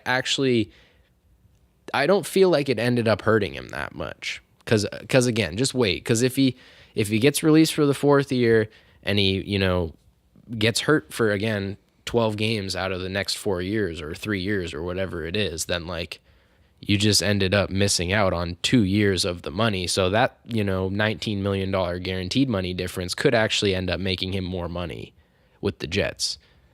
And there's the New York thing, but I don't think it matters in football at all. It's just such a national sport. And if you're like an endorsement guy in football, then you could play for the Browns. Yeah. So one of the biggest franchises is based out of like a place where it's negative 10 degrees all year long. Yeah, with 500,000 people in the city, in the entire metropolitan area. So, absolutely. Like one of it's. I think it's like it's not in the top 100 of TV markets in America. Not even close. Can't be. I mean, maybe it is, but I doubt it. I mean, the Portland TV market for the Blazers is like multiple millions of people. So 500,000 is not quite small. But I mean, yeah, that is the thing though, is there's 500,000 people live there, but then my Lord, do a lot of people move from there everywhere and spread the Packers germ, and also Rodgers. Germ. Rodgers helps quite a bit right now too. Yeah. Okay. Only in passing have we been hitting on Pat stuff, but that's like pretty much what's left on the board. Seahawks stuff, dude. Do you have You didn't tell me what's Seahawks stuff. They re-signed KJ Wright. Okay. Oh yeah, and to a like decently friendly deal, right? Yeah, 2 years, 15.5. That's fine. Yeah. How isn't he? What, he's like 30. He's got to be 32. What? 30. Somewhere in there. Yeah. Yeah. This will be. That's fair. I'd kind of be surprised if he even looks for another contract. Mm-hmm. Even just the way that he's talking, he's like, "This will be great. This will be 10 years with one team, you know, and then I'll evaluate whether I want to play football anymore." I do always respect that, guys, that just stay in one place. Well, not only that, but like literally him and Bobby will have owned like a decade at linebacker. Yeah. Like that never happened. Yeah. I mean, it does, but typically only when you have great defenses, and that's part of why.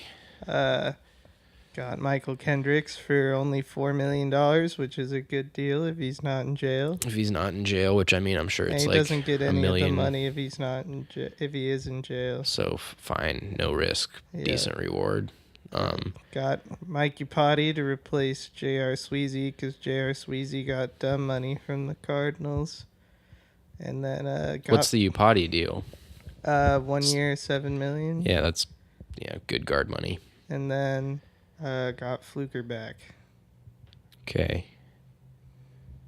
Wait, I thought you said somebody was gonna. Oh, you think Fant is gonna push Ifedi? Yeah. Did they extend him, or he's just still on his rookie deal? He was on his rookie deal. Yeah. But they did extend him off it.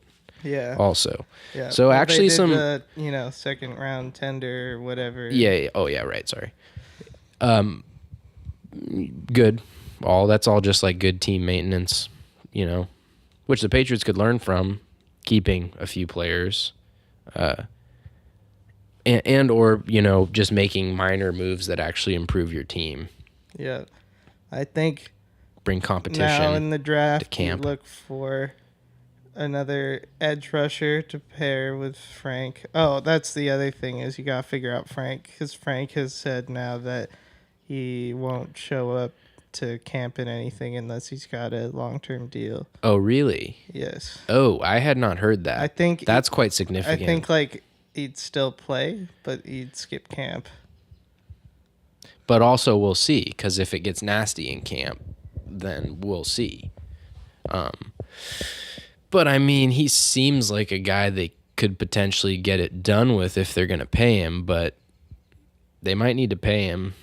Yeah. I mean, well, he'll probably be like, you tagged me for $17 million this year, so 17 times 4, give me that. Well, yeah, and that's not. So the thing is, like, that's not Which who's the guy who? Oh, David Irving, who's gotten tagged 2 years in a row. Yeah. We talked about how like that the tag money is guaranteed. So like it ends up the tag is actually like weighted towards the player more than a contract is.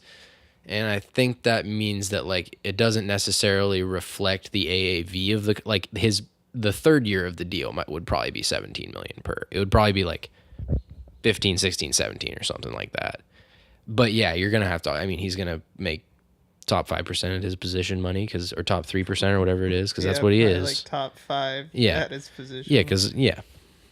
Well, and not necessarily even that like that's what he is in terms of like how much everyone is like actually, but that's how the market works. And like, you just, set it higher and higher as we go. And, yeah, I mean, I don't know how that works with the franchise tag because it can't be guaranteed if he doesn't play. Yeah. Or it is guaranteed money. That's how that works. Well, you gotta sign it. Oh, he hasn't. Oh, because he's not going to accept the franchise tag. Yeah. At least until, whatever the last day is. It also, like, even if he does end up just playing on the tag, every deal that is signed that increases the average till then increases the tag value. Well, so like as people continue to sign and that average of the top 5% rises. But there's no more players at his position that'll be signed at that level. The other tag deals. What other D end is tagged still? Clowney's not going to get extended. David Irving. So Irving might, but I don't know, man. I mean, the Cowboys might, but how stupid is that to tag a guy twice in a row and then sign him to probably an unfriendly deal? I mean, good for him if they do, and like they've kind of left themselves no choice if they want to keep the player, obviously. But it's just so dumb, dude. Rush. Like he wouldn't assign for 3 years, 17 million per with like 20 million guaranteed, and instead you're going to give him 24 guaranteed in 2 years on the franchise tag. Just, it's not the way to do it. But yeah, okay, he could sign, but Ford's already signed, and Clowney, I hope won't. I hope the Texans aren't dumb. Yeah. But well, so presumably with those, the value did go up a little bit already. I don't know, but. Well, but tagged players can't affect that because they're based on signed players. But if the other tagged players sign before you, I think it does. Well, right, but again, I think Ford and Irving Ford's already signed, so that's already. Which I mean, I guess he signed after the franchise was extended to Clark, so fair. Ford has already brought the value up, and Irving might too. But it can't. That can't be. I mean, what difference is it's not going to make $1 million difference in the AAV or the value. Yeah. Yeah. So sign Clark, which I mean, for them, I would say that's a pretty pressing matter at this point. Yeah. Like he's the cornerstone of your defense right now going forward, I would say. Yeah. And theoretically, Shaquille is the good one. Yeah. He should be the good one. Oh no, sorry. What's that safety is everybody likes him, Bradley right? McDougal. Doesn't everybody like him? Yeah, Bradley McDougal's dope. Yeah. And yeah, he's on a very team friendly deal at the moment. Well, he's rookie, right? Or a young kid. No. He's not? No, he came from Tampa, so he just yeah. I thought he was a draft guy that was just popping up for them. No, he was from Tampa, so he was just a guy who like wasn't getting the playing time and the reps. And probably worse coaching.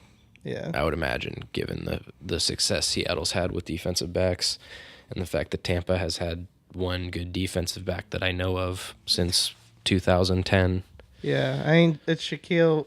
We'll see. Like he hasn't really gotten better since entering the league. Right. No. And if he doesn't get better again, then he's just average at best. Yeah, and the pace Trey Flowers is on, he'll be our better corner by next season. And that's not a spectacular pair. It's not bad, I guess. I love Trey Flowers, though. Yeah, I guess it's not bad. And Griffin's still not bad. Yeah. But you do, I mean... The biggest question in our secondary right now is free safety. And that's what I was going to say. I think another edge rusher to pair with Clark, because the middle of our D-line seems to actually be coming together here with a Jaron Reed and a Poona Ford both taking large steps last year. Jaron Reed was almost a Pro Bowler. Reed is a beast, I think, for sure. Seems like it. Friend of the podcast, Alex Wong, stacking the groceries. What's up? What's up, America? What's up, America? Football mega episode. That's what's up. We're gonna easily touch 2 hours, dog. So yeah, you get the end rusher to pair with Clark, and then you got to decide if Tedrick Thompson or Delano Hill are going to cut it at free safety. Well, I think you got to keep trying to get better guys to push either one. Yeah. And an upgrade. But do you spend presumably the Seahawks will trade their first round pick because they always do. And I mean, you draft. We're lacking on draft picks this year. Draft, I would say. We only got like a 1, 3, 4, 5, and 6, I think.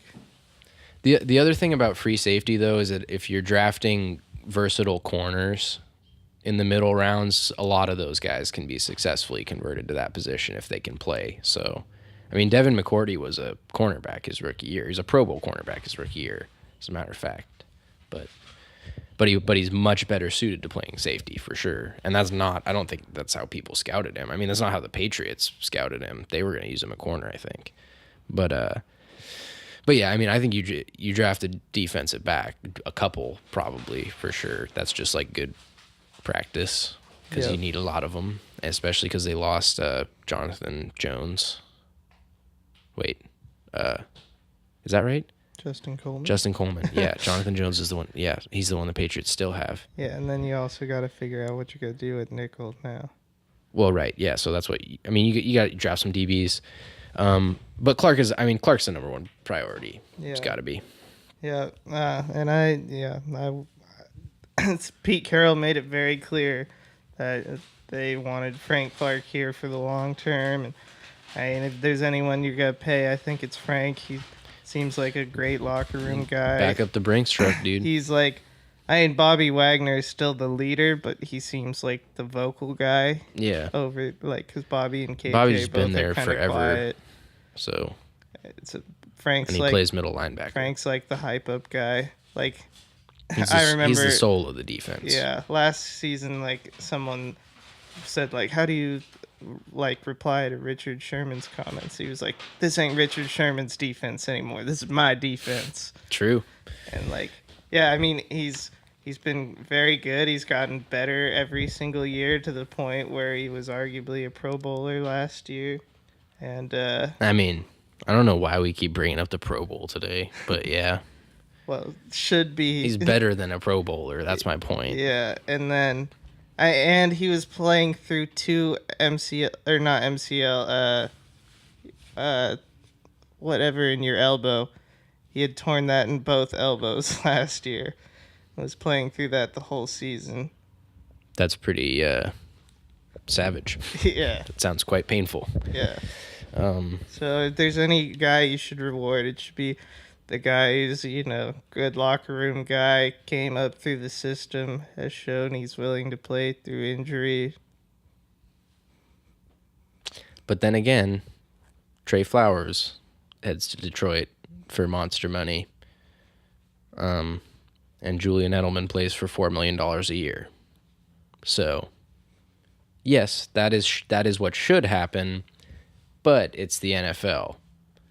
So I wouldn't be totally surprised if they ask him to take a pay cut and he ends up walking after a year under the tag.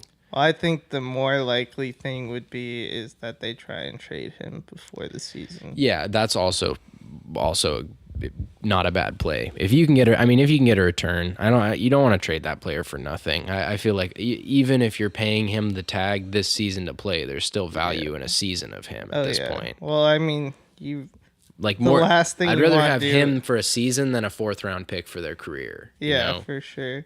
And like, I mean, our pass rush, like, we have a couple of guys like Jacob Martin who like have shown some flashes, but we have no consistent edge rusher outside of Frank Clark, and he's one of the best edge rushers doing it. So and it's a pretty important thing to have right now. Definitely makes playing defense a lot easier if you can get to the passer. I thought on Kimmel, when they were interviewing Russell, they were like, Kimmel was like, so the rumor is that you're in line to be the highest paid quarterback in football here pretty soon. And he was like, does that, how does that make you feel? Do you think back on all the people who told you couldn't do it and be like, haha? He's like, Russell was like, well, it doesn't make me feel bad. So, and you also got hopefully extend Russ before camp. Oh, really? Is this his second to last year or last year? Last year. Oh, yeah, you got to extend him. Yeah. That's not, yeah. I mean, I'm of the opinion that you don't want your franchise quarterback in contract years generally, because, like, why? The guy should be there forever if he's your franchise quarterback, or at least until you decide to trade him because he's done, at which point the money probably doesn't matter. But, like, I mean, yeah, theoretically he's not going anywhere either way, but what's the holdup? Yeah. I think it'll get done. I just think there's been more imminent deadlines at this point. Yeah, that's fair. That's fair for sure. And I mean, since there's no rush on that one, you can save it for last, at which point you can maneuver the cap if you want by releasing or whatever, Russell did say the last time his contract came around, though, that he doesn't want to deal with that during the season at all. So it has to get done. So it's either going to get done before camp, or there might be cause for concern. Well, I think during camp. Before the season, or there might be an eyebrow to raise there. Yeah. Honestly. Well, obviously you would franchise tag him at least the next year. Yeah, but you don't want to be playing that game with Russ, dude. Like, how bad would that suck? Real bad. If Russ is trying to leave, like, that's not. Yeah, dude, that's not. You can't be losing your franchise quarterback. That's like. I like borderline actively root against the Seahawks during the season, and that would make me sad. Like, I just don't want teams to lose their franchise quarterback, because you just lose that's like, you are losing your franchise. Yeah. If you have to franchise Russ, it's like, well, we're now on a year-to-year basis with whether or not we're going to compete in the NFL. Yeah. Goody. Am I about to not have fun watching football for a season? I don't know. We'll find out. Sorry, don't mean to rub it in. No, all true. I think they'll sign him. I mean, I don't. There's no reason for him to go to New York. Like, again, him and Ciara can live in New York for 8 months out of the year still, or whatever. And they're not even in New York when they want to be. Like, so they're in LA right now. Okay, and exactly right now they're in LA. Like, he can live in LA wherever he wants for most of the season. He's only going to be playing for 10 more seasons. He said 10 to 15. Okay, but we'll see the way he plays and at his size, honestly. But. Okay, so literally maximums. How old is he? He's 30 now. Yeah, 30 on the dot. 30 on the dot. Yeah, okay. So maximum 15 seasons. Absolute maximum. She can do 15 more years. They'll both be better for it if he stays in Seattle. Or he will be. Probably doesn't matter to her. Like, what does she even do? Does she still make music? Yeah. I haven't heard a Ciara song in like. Actually, I can't even name. What is a Ciara song? That one, All About Working. Like, came out. What? I can't sing it. The one All About Working. I can't sing it, but I know it. That's a Rihanna song, dude. No, yeah, putting in work. That's a Rihanna song, but she has a similar song. Work. Okay, so she ripped off Rihanna. That's her only claim to fame.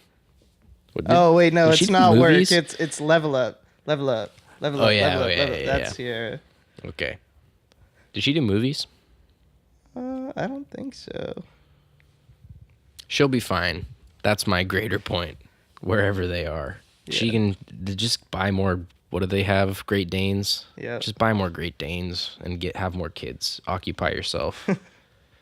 Or I'm sorry, like, it's also Russell can buy a condo in Bellevue and live there for 4 months out of the year, and they which is basically what they're doing with their house in Bellevue. Actually, sorry, that's. I was gonna say they don't need a condo. No, but I'm just saying, they can live out a giant fucking mansion. That's what I'm saying. Like, there's no at that level. There's no reason not to just move just for work, and that's not where you always live. Russell's got custom football fields. Yeah, I mean, yeah, yeah, absolutely.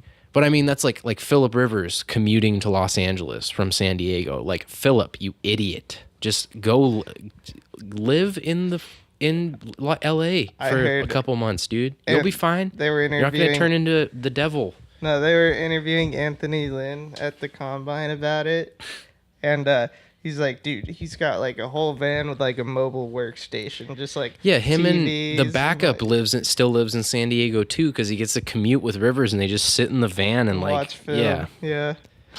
Which, I mean, like, that is fair. That's not that much worse than a helicopter ride or whatever. Which I definitely wouldn't begrudge him if that was the route he was taking. But it's just, I just still feel like really, why are you? We were talking during the break. We were talking during the break about commuting and like, but this is what I'm saying, dude. Like, you don't have to. I know it's hard, you poor guy, but like, how much time is he spending with his kids during the season anyway?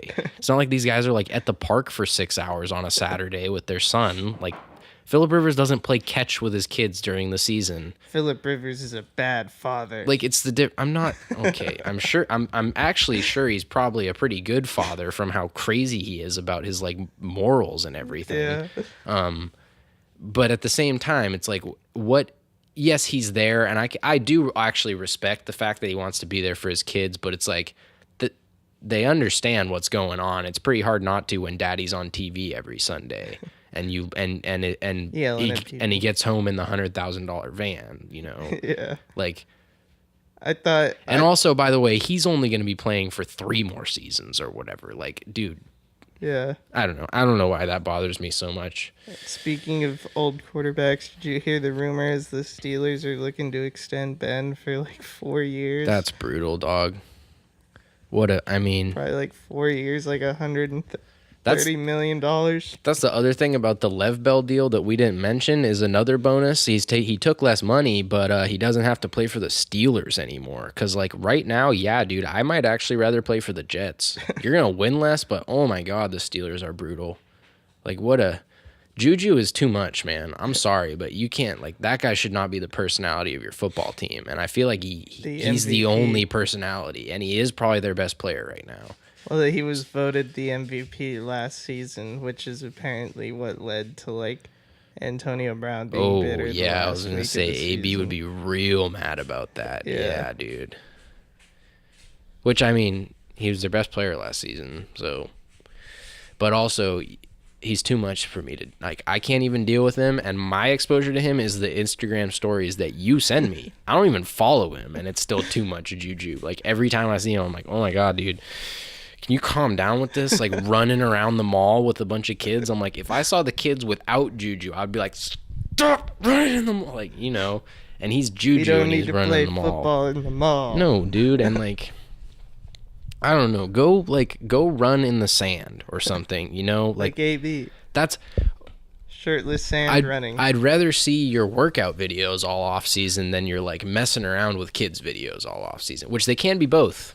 Like the running in the sand with the kids behind him video that AB did. Funny one. Mm-hmm. But that's what I'm saying. Like, he's running, he's at work, and you know he's like actually running on the beach, which is also very good for you. Side note, as a football player, it's very functional, ankle strengthening. So I've heard. Good injury prevention. Russ does a lot of beach training. Yep. Sand is great. I thought it was funny. Juju was like. He posted a video the other day of him just like dancing in the Steelers weight room. He's like, I'm not posting a workout video, just a jam sesh real quick. It's like, that's much better, Juju. Good. That just reminded me, as soon as you said that, for some reason, it reminded me of that video, Josh Hart's video of Lonzo Ball. He in here jamming to his own music. Lonzo listening to his own booty-ass mixtape in the weight room on bump. So we still never reviewed that on the show. Rip. Not too late. Oh, with Grady, we'll get some Zoe in the next episode. Get some Lev Bell in there too. Oh yeah, because I always wanted to do the athlete raps episode because there's so much. There's actually like I'm sure we could find go all the way back to Shaq. Exactly. Albums. No, there's a lot, dude. Kevin Garnett did a rap album. Didn't Kobe do rap? Like so many NBA guys. I'm pretty sure Kyrie's done rap. I sound all right. You do the raps? No, but like the hip hops. But for real, dude. I mean, if we just like took highlights, like listened to some of these mixtapes and just took like the funniest, worst verses / best. I mean, there's some good stuff. Like ZO2's fine song, but I'm gonna speak it into existence. I do like the intro. Lakers, I like baby. the intro of LeVar as well. But you know what I'm saying? Like take some highlights, get some clips. It would be I guarantee you it would be entertaining. Like I bet you the worst verse on Shaq's Rappin' Genie album, whatever was it called, Rappin' Genie actually? I don't know. Whatever, the one where he's a rapping genie. The worst verse on that, I guarantee, is hilarious. Like how could it not be? Shaq, he's just he's comical in his pure novelty. No, I have not watched that yet. It just came out this week. It's probably sweats a lot. It's pretty funny. He wusses out on the last wing. Spoiler. Dude, and then he probably looks massive in that setting. Gives Sean Evans, he's like, I'll donate $5,000 to your charity if you eat a Shaq wing. And he's like, what's a Shaq wing? He's like, it's all the sauces. And he just cracks open all the bottles on the table, dumps them all on Sean's last wing, and he eats it. That's dope. He's like, that was painful and disgusting. That's a Hot Ones highlight, actually. Spoiler alert. It's one of the best Hot Ones. Yeah, I need to. This has been a really good season. I know. I haven't. I've been the one behind with Gordon school, Ramsay dude. is also hilarious. Yeah, I know. They all keep popping up, and they're all. All of them. I'm just like, oh, that's an interesting. Like Elton Brown or whatever was on there too. That's interesting. Doesn't seem like it would be that funny, but he's pretty. I don't know. Whatever. Yeah, it does look like a good season of Hot Ones. That's been your Hot Ones minute, dude. We are straight up gonna run out of disk space, even though I deleted all that stuff, and we still haven't got to the Patriots points. Well, then talk about the Patriots. Okay, dude, it's time to talk about the Patriots, and the main thing that we have to talk about is that there's not that much to talk about because they have pretty much done nothing except let guys go this offseason. At this point, we've signed. I mean, I will say the most notable signing has been Bruce Ellington because he's the only person they've signed that I've ever heard of. And the only reason I've ever heard of him, I'm pretty sure, is because I played against the Texans on Madden and stuff. And I've seen Ellington on the back of someone's jersey. I don't think I remember him making a play. For years. I don't know, dude. I mean, okay, and they did bring Philip Dorsett back, which is good because he's better than guys I've never heard of. And he was, I mean, I don't get why they used him so little last season because they had nothing at receiver all year and he was mostly good when he was playing. So Dorsett is good. It's good that he's back. Edelman is good. We still have no idea what's happening with Gronk. Like literally, it's been months since his agent, just a month and 2 weeks since he said, or a month and a week, I guess, really, since Gronk said 2 weeks. Yeah. And then it's been a month since his agent said 2 weeks, roughly. And we have literally no idea. No one. I've heard not so much as a rumor. Yeah. Not even like what way he's leaning. Yep. So you gotta assume he's gonna tell at least the Patriots by the draft. Yeah, but I mean, I would tend to assume that that ongoing negotiations around money are part of the reason why we don't know anything, because it probably depends. And it's like, what am I playing this year? I don't know. What's the guaranteed money? And like, what's my per game bonus? What's my playoff bonus? Like, all of the money stuff is a factor for him now, and it's fair. I mean, the guy, he's destroyed his body for them. Gronk may be getting old for this. Gronk smash. Gronk too old for this. Yeah, and I don't know. I mean, so we've heard nothing on Gronk. Dante Hightower, Devin McCourty are both in the last years of their deal at frankly too much money, and there's been no mention of restructuring. Sorry, they brought Jason McCourty back at $4 million, which in and of itself, that's fine. He was an all right nickel corner for you last year, but that's assuming that J.C. Jackson is going to be your starting, corner opposite Stephon Gilmore, which we'll see about. I like the player at the end of the year. But the $4 million with the Jason McCourty deal plays into this larger theme that I want to talk about, which is just all these little deals. They just keep signing all these guys that just don't matter. And we sign all these guys that don't matter, and then there's no money for Trey Flowers. And when I say there's no money for Trey Flowers, I don't mean they didn't extend him. I mean they literally didn't have the cap space to franchise and trade him. Because it didn't occur to me at the time, but as soon as the D Ford franchise went through and blah, blah, blah, he got traded, return on him for basically nothing, just for having the cap space to franchise tag him for the Chiefs. And that was not even an option with Trey Flowers. USA Today, I think it's some Patriots blog they do called Patriots Wire. They're saying that the Patriots have $5.55 million in cap space right now. Steven Gostkowski is not under contract, and Ryan Allen is not under contract. You have $6 million, no kicker and punter right now, and you still have three wide receivers that I've ever heard of, one of whom can really play. What are we doing here? Adrian Claiborne just got released. So we haven't mentioned, was the Michael Bennett trade through before the show? Last show? I don't know. So I think so. Yeah, I think so too. But everyone knows Michael Bennett is. He's a different player than Trey Flowers, but comparable in terms of impact on the defense. But it's like, so, but why not? Why are we not trying to add? Like, why does it have to be let Trey Flowers go, replace him with an older, less reliable version of himself? And I don't necessarily mean on the field even. It's just like Trey Flowers was like you talk about Frank Clark. Trey Flowers was the perfect Patriot that he never said anything. The guy never made a headline in his life. He didn't get big. They probably even love that he didn't get big sack numbers. That's not, true. But the guy was much better than his numbers. He was partially because he was so Patriot-like in the way he played. I mean, I don't think I ever saw him lose outside contain or get out of his lane. He's the best. He's the best run defense outside pass rusher they've had in my life. I mean, you want it maybe the best one I can remember. I was too young when Willie was really good, Willie McGinnis. But Trey Flowers, not even close to comparison to Chandler Jones, in comparison to, they really haven't had very many good edge rushers. But he's one of, the guys against the run, he's a beast. And against the pass, he's a beast. He only had 7.5 sacks last year, but I think he was second in the league in quarterback hits. He's always there. He's always in the right place.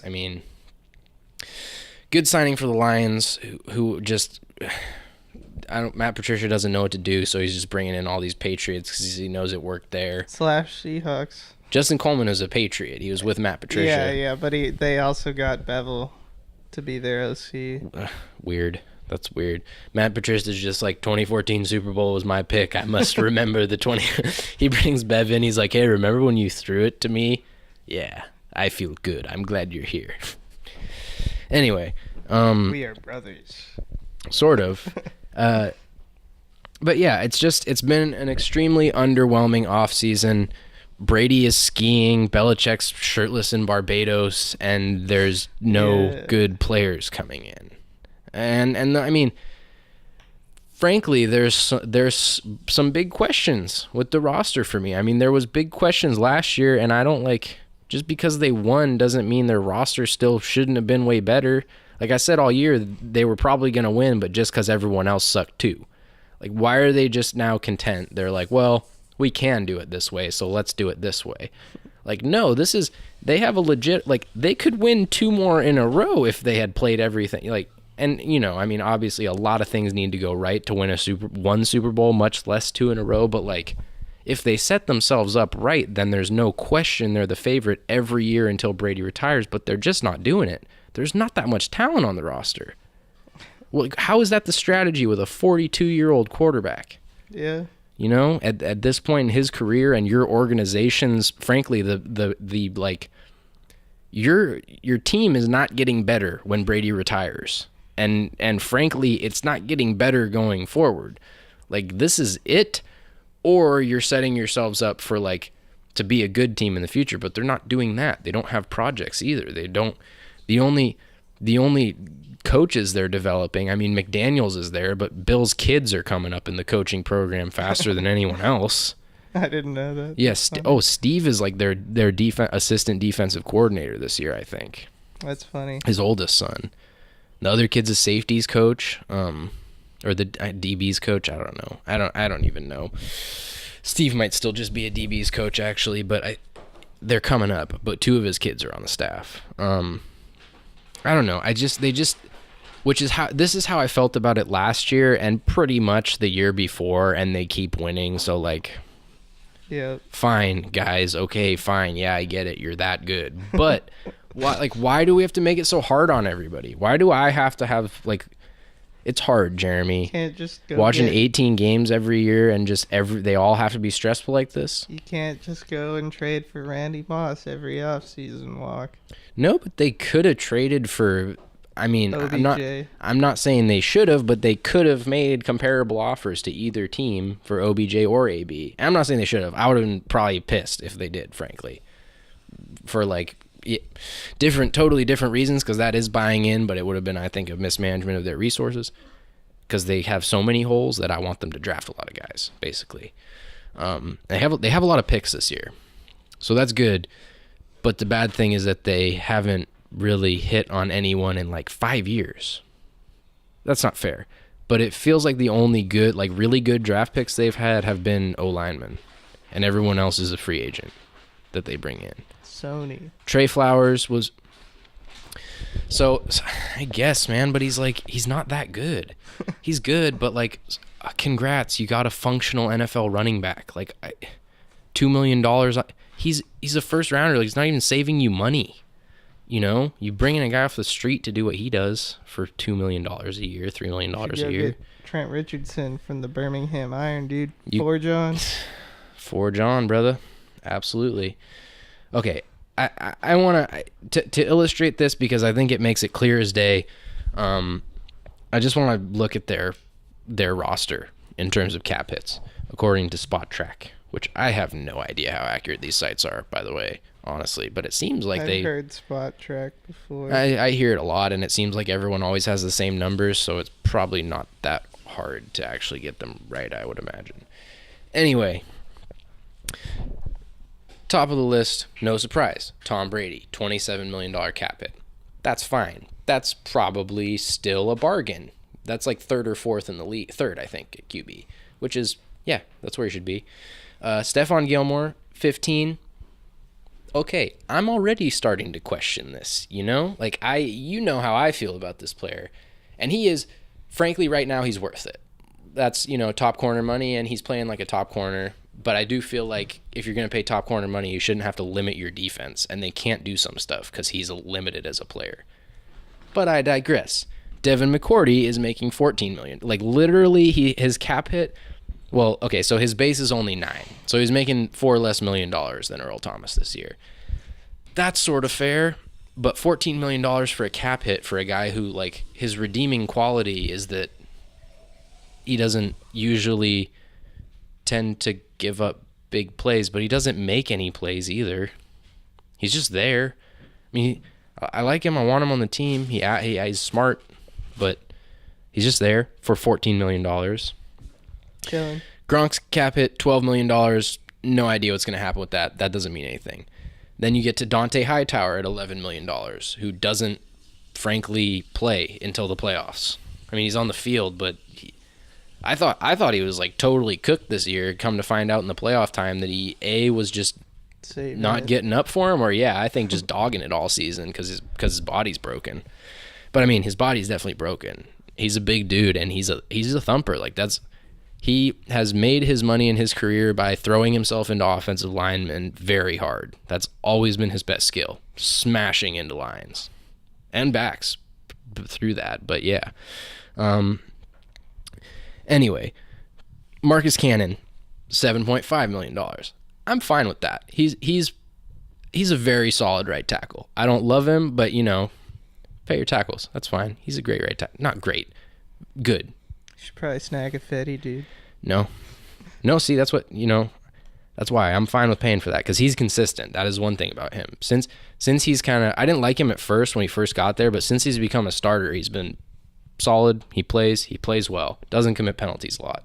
Good. $7.2 million for Shaq Mason. Little high, but I mean, we just established that's about the going rate for a top guard, and I actually think he's a borderline top guard. He gets overrated by some people in New England and underrated by a lot of people nationally, but he's good. He's really good. So that's fine. So far, we're doing okay. Michael Bennett, $7.2 million. Fair. Cal Van Noy, $7 million. Fair. Duron Harmon, $5 million. Why? For what? He played like 3 snaps in the AFC Championship game. What is the point of this guy? And it's like, with McCourty, the age that he is, just and Chung, as a matter of fact, I mean, there's safeties. Like, why are you paying a totally average guy $5 million when you should be drafting 2 safeties a year, frankly, at this point, to try and get someone to stick? Julian Edelman, $4.5 million. That's fair. That's not for him, but I'll take that. Yeah. James White, $4.5 million. Good. Lawrence Guy, $4 million. Why? This is another guy. He doesn't play that much. And this is the theme that's going to start developing here as we get to the middle of the roster, and all these guys that people in New England like, and the Patriots definitely like, they don't play that much. So Lawrence Guy makes $4 million a year. Jason McCourty makes $4 million a year. That's okay. Patrick Chung is fairly priced, 3.5. Jonathan Jones makes $3 million a year. So how many corners are we going to pay $3 million a year at over 30 years old?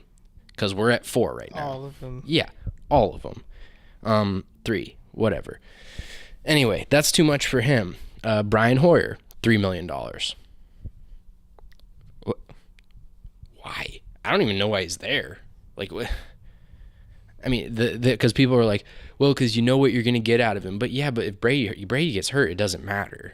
I mean, you can pretty much just assume you would probably go 500 no matter what happens. If Brady gets hurt for an extended period, if Brady gets hurt for more than like 3 games, you're toast no matter what, probably. If Brady doesn't get hurt for more than 3 games, it doesn't really matter what your backup situation is. You can put Jacoby Brissett in there and run a high school offense for $600,000 a year, for all I care and for all it matters, frankly.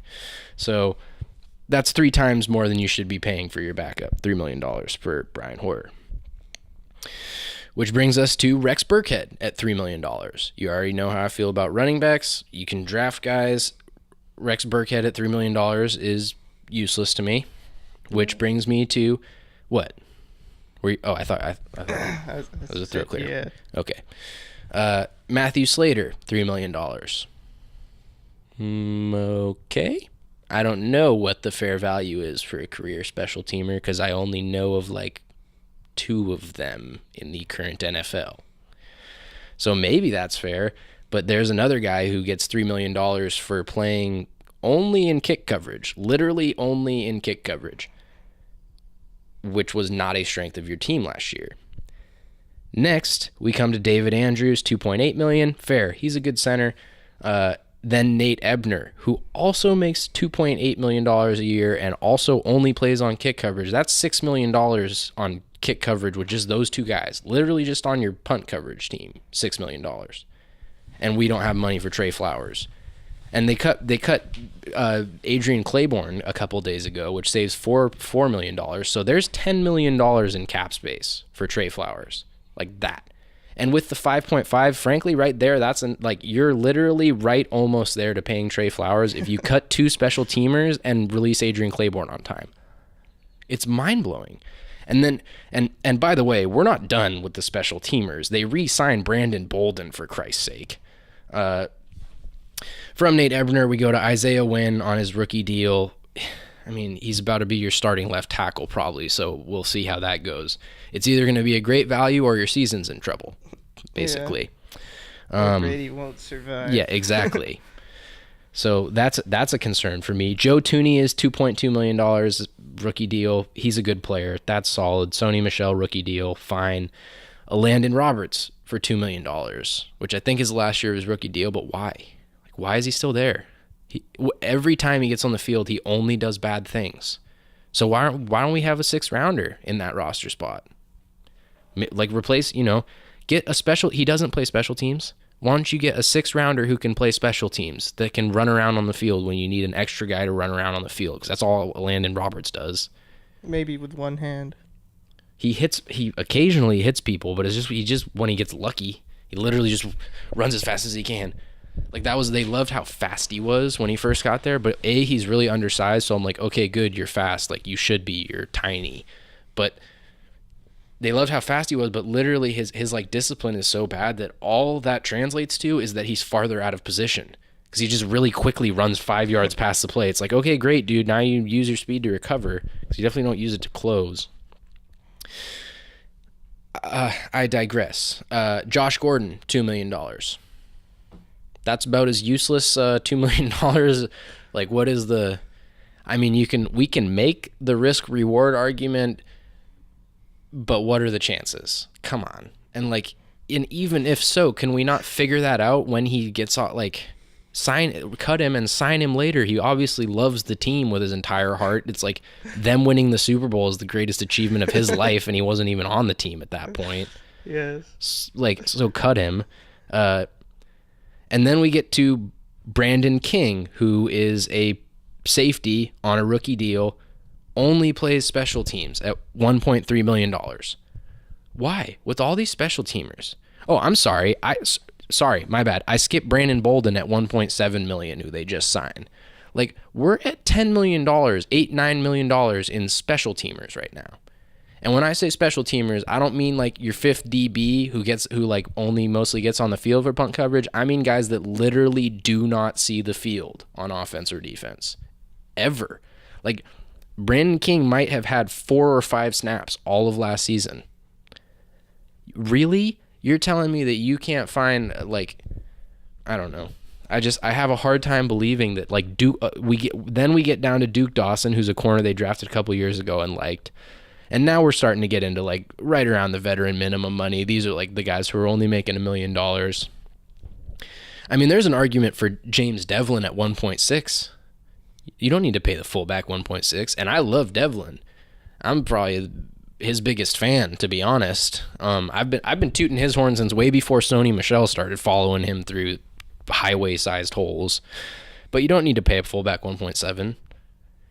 My overarching point here is that there should have been enough money. Like, it's just, yes, most of these are not glaring, like, terrible things, but it's a lot of little cuts in the roster just bleeding money out to guys that don't. I'm sorry. And, like, even Matthew Slater, who I'll still give you maybe the best punt coverage, kick coverage man in the league. Maybe. He didn't make that many plays last year. Great special teamer. But, like, what is Matthew Slater adding to your team? And right now you don't even have enough money to pay the punter, who was, like, one of your best players in the Super Bowl. Much less the kicker, who is one of your worst players in the playoffs every year. Who's going to demand, like, all of their cap space for just him. Speaking of which, the Seahawks signed Jason Myers. Forgot to mention Who's that? The Jets kicker from last year. He made the Pro Bowl. He was actually All-Pro for the AFC. Well, okay. That's probably good. Yep. Sounds good. He was like 93% last year. How much money? Like 4 years, like $12 million or something. See, dude, what are we doing with Steven Gostkowski, man? Oh my God. And like that makes it, like, stuff like that makes a difference. Like, if the Patriots would have just not even, because Gostkowski's not on the roster right now, but it's like this foregone conclusion that we're re-signing the dude who shanks 2 extra points in the biggest game of every season. The biggest games, he literally just misses, and when he makes them, he squeezes them. Like, he tries to miss every kick in every Super Bowl. You could go get Cody Parkey. Yeah, that sounds good. That sounds great. Dong, dong, there's a lot of weight on this roster. There's a lot of guys that are like names that I hear Patriots fans talking about, and the team seems to like them.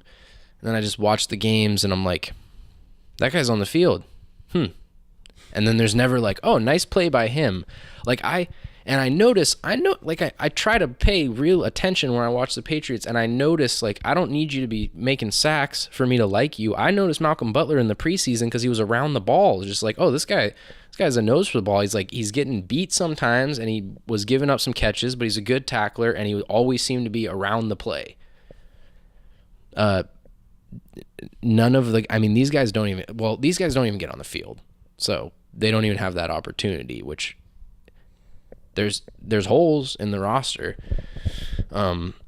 which they can't fill, which that's kind of my point. Like,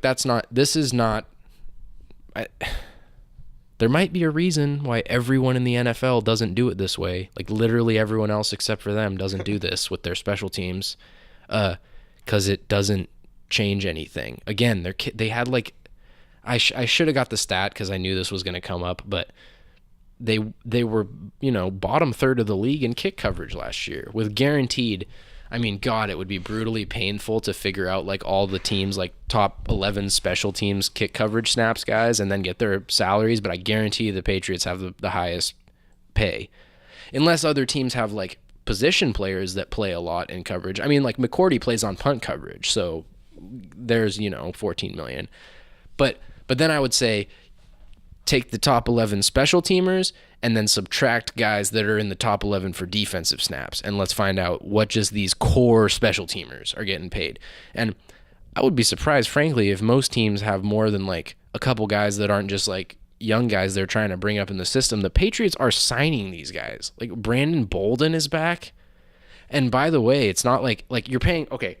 So, and it also contributes to the fact, like, we don't have enough money to sign wide receivers. Although they offered Adam Humphries more money than the Titans and still didn't get him because they were late, whatever. But they don't have enough money, or that's why I can't come. Like, it's not that they don't have enough money. They're just not doing anything. And I can't explain it. All they want is these special teamers, dude. They just love special teamers. Bill just wants to be a long snapper again. The good old days. Yeah, dude. At Navy, like Joe Cardona. And then like I haven't mentioned Shiano, I don't think, really. But like, why is that? Why?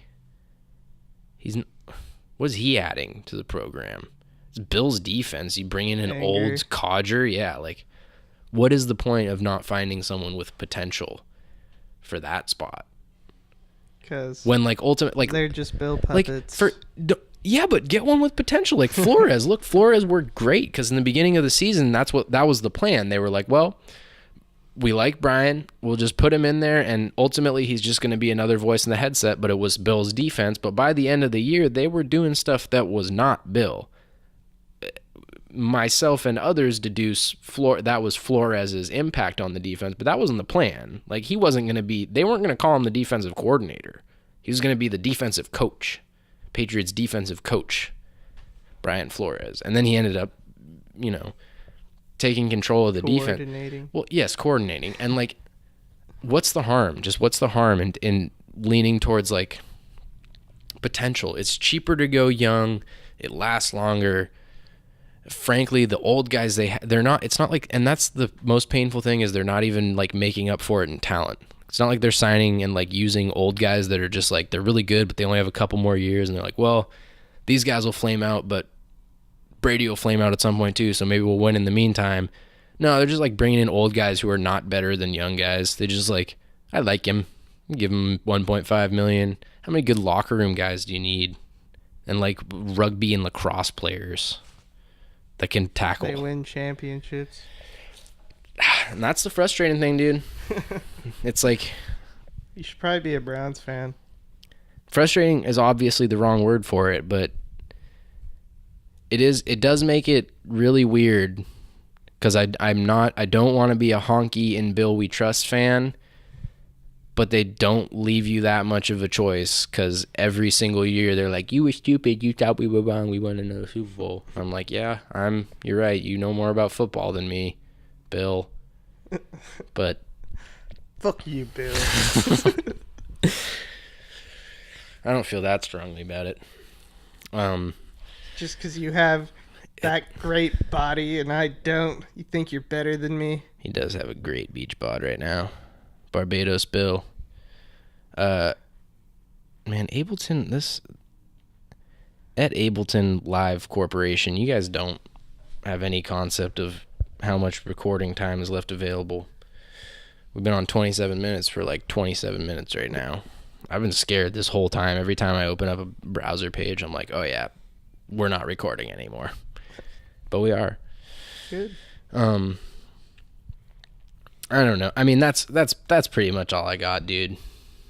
It's frustrating. They're not doing anything. They have holes. Like they lost probably their two most impactful edge rushers last year. They lost their left tackle. They haven't lost really anything at receiver, but they had nothing at receiver, so there's still nothing at receiver. There might be nothing at tight end. Like there's a lot of holes on the roster. Their strengths are Brady, the veterans in the secondary. Oh, the O-line. The O-line. The O-line. Yeah. The O-line.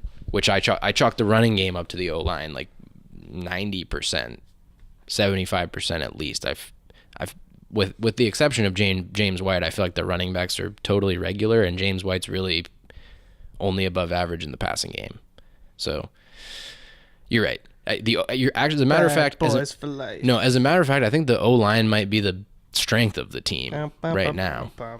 Because frankly, if the O-line wasn't a strength of the team, then I don't know that Brady would be the strength of the team. So yeah, the O-line plus Brady is it on offense right now. I mean, we're going into this thing with whatever 31 or 32 I think 31-year-old Julian Edelman, who is now potentially not on performance-enhancing drugs anymore and has been injured before and has shown no signs of attempting to protect himself on the field ever, is willing to just die in week 2 this season. It's not quite like Danny Amendola, where you can literally see like his health points going down. Like with every hit, you're like, there's one of his 5 hearts for the game. Yeah, for real. Like the fourth quarter, he's like, yeah, stunned. Yeah, I don't. It looks way lighter on the camera than it is, which I've been quite pleased with because this whole time I've been worried about needing to stand up and turn on a light. Blown out on the camera. I know. It is a little bit, but that's good. How are you doing that, camera? All right, Jeremy. I mean, we crossed the 2-hour mark. We're well past it. I think that's probably a wrap on the Football Mega episode, my dude. That's soft of you. Okay. Well, as usual, unless you can come up with something else, I think we're still going to call it. Yep. And we'll probably be back later this week with Grady for the Basketball Mega episode, which is probably going to be slightly less mega, but Basketball Mega episode nonetheless. We gotta talk about the NCAA tournament. No. Yeah, that's basketball. Still like us on Facebook. That's probably where we're gonna post updates about the blog once that gets going. From that point forward, is probably gonna be something like Blogspot or Blogger website is gonna be where we're at mostly. Still record every once in a while. Well, right, and that's the plan. We'll do periodic podcasts and post those still through the Facebook and on the blog.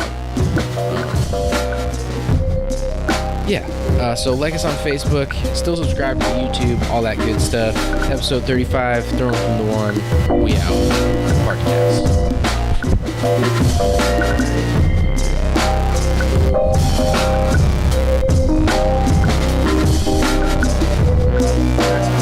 More, faster! I need faster! Stimulation.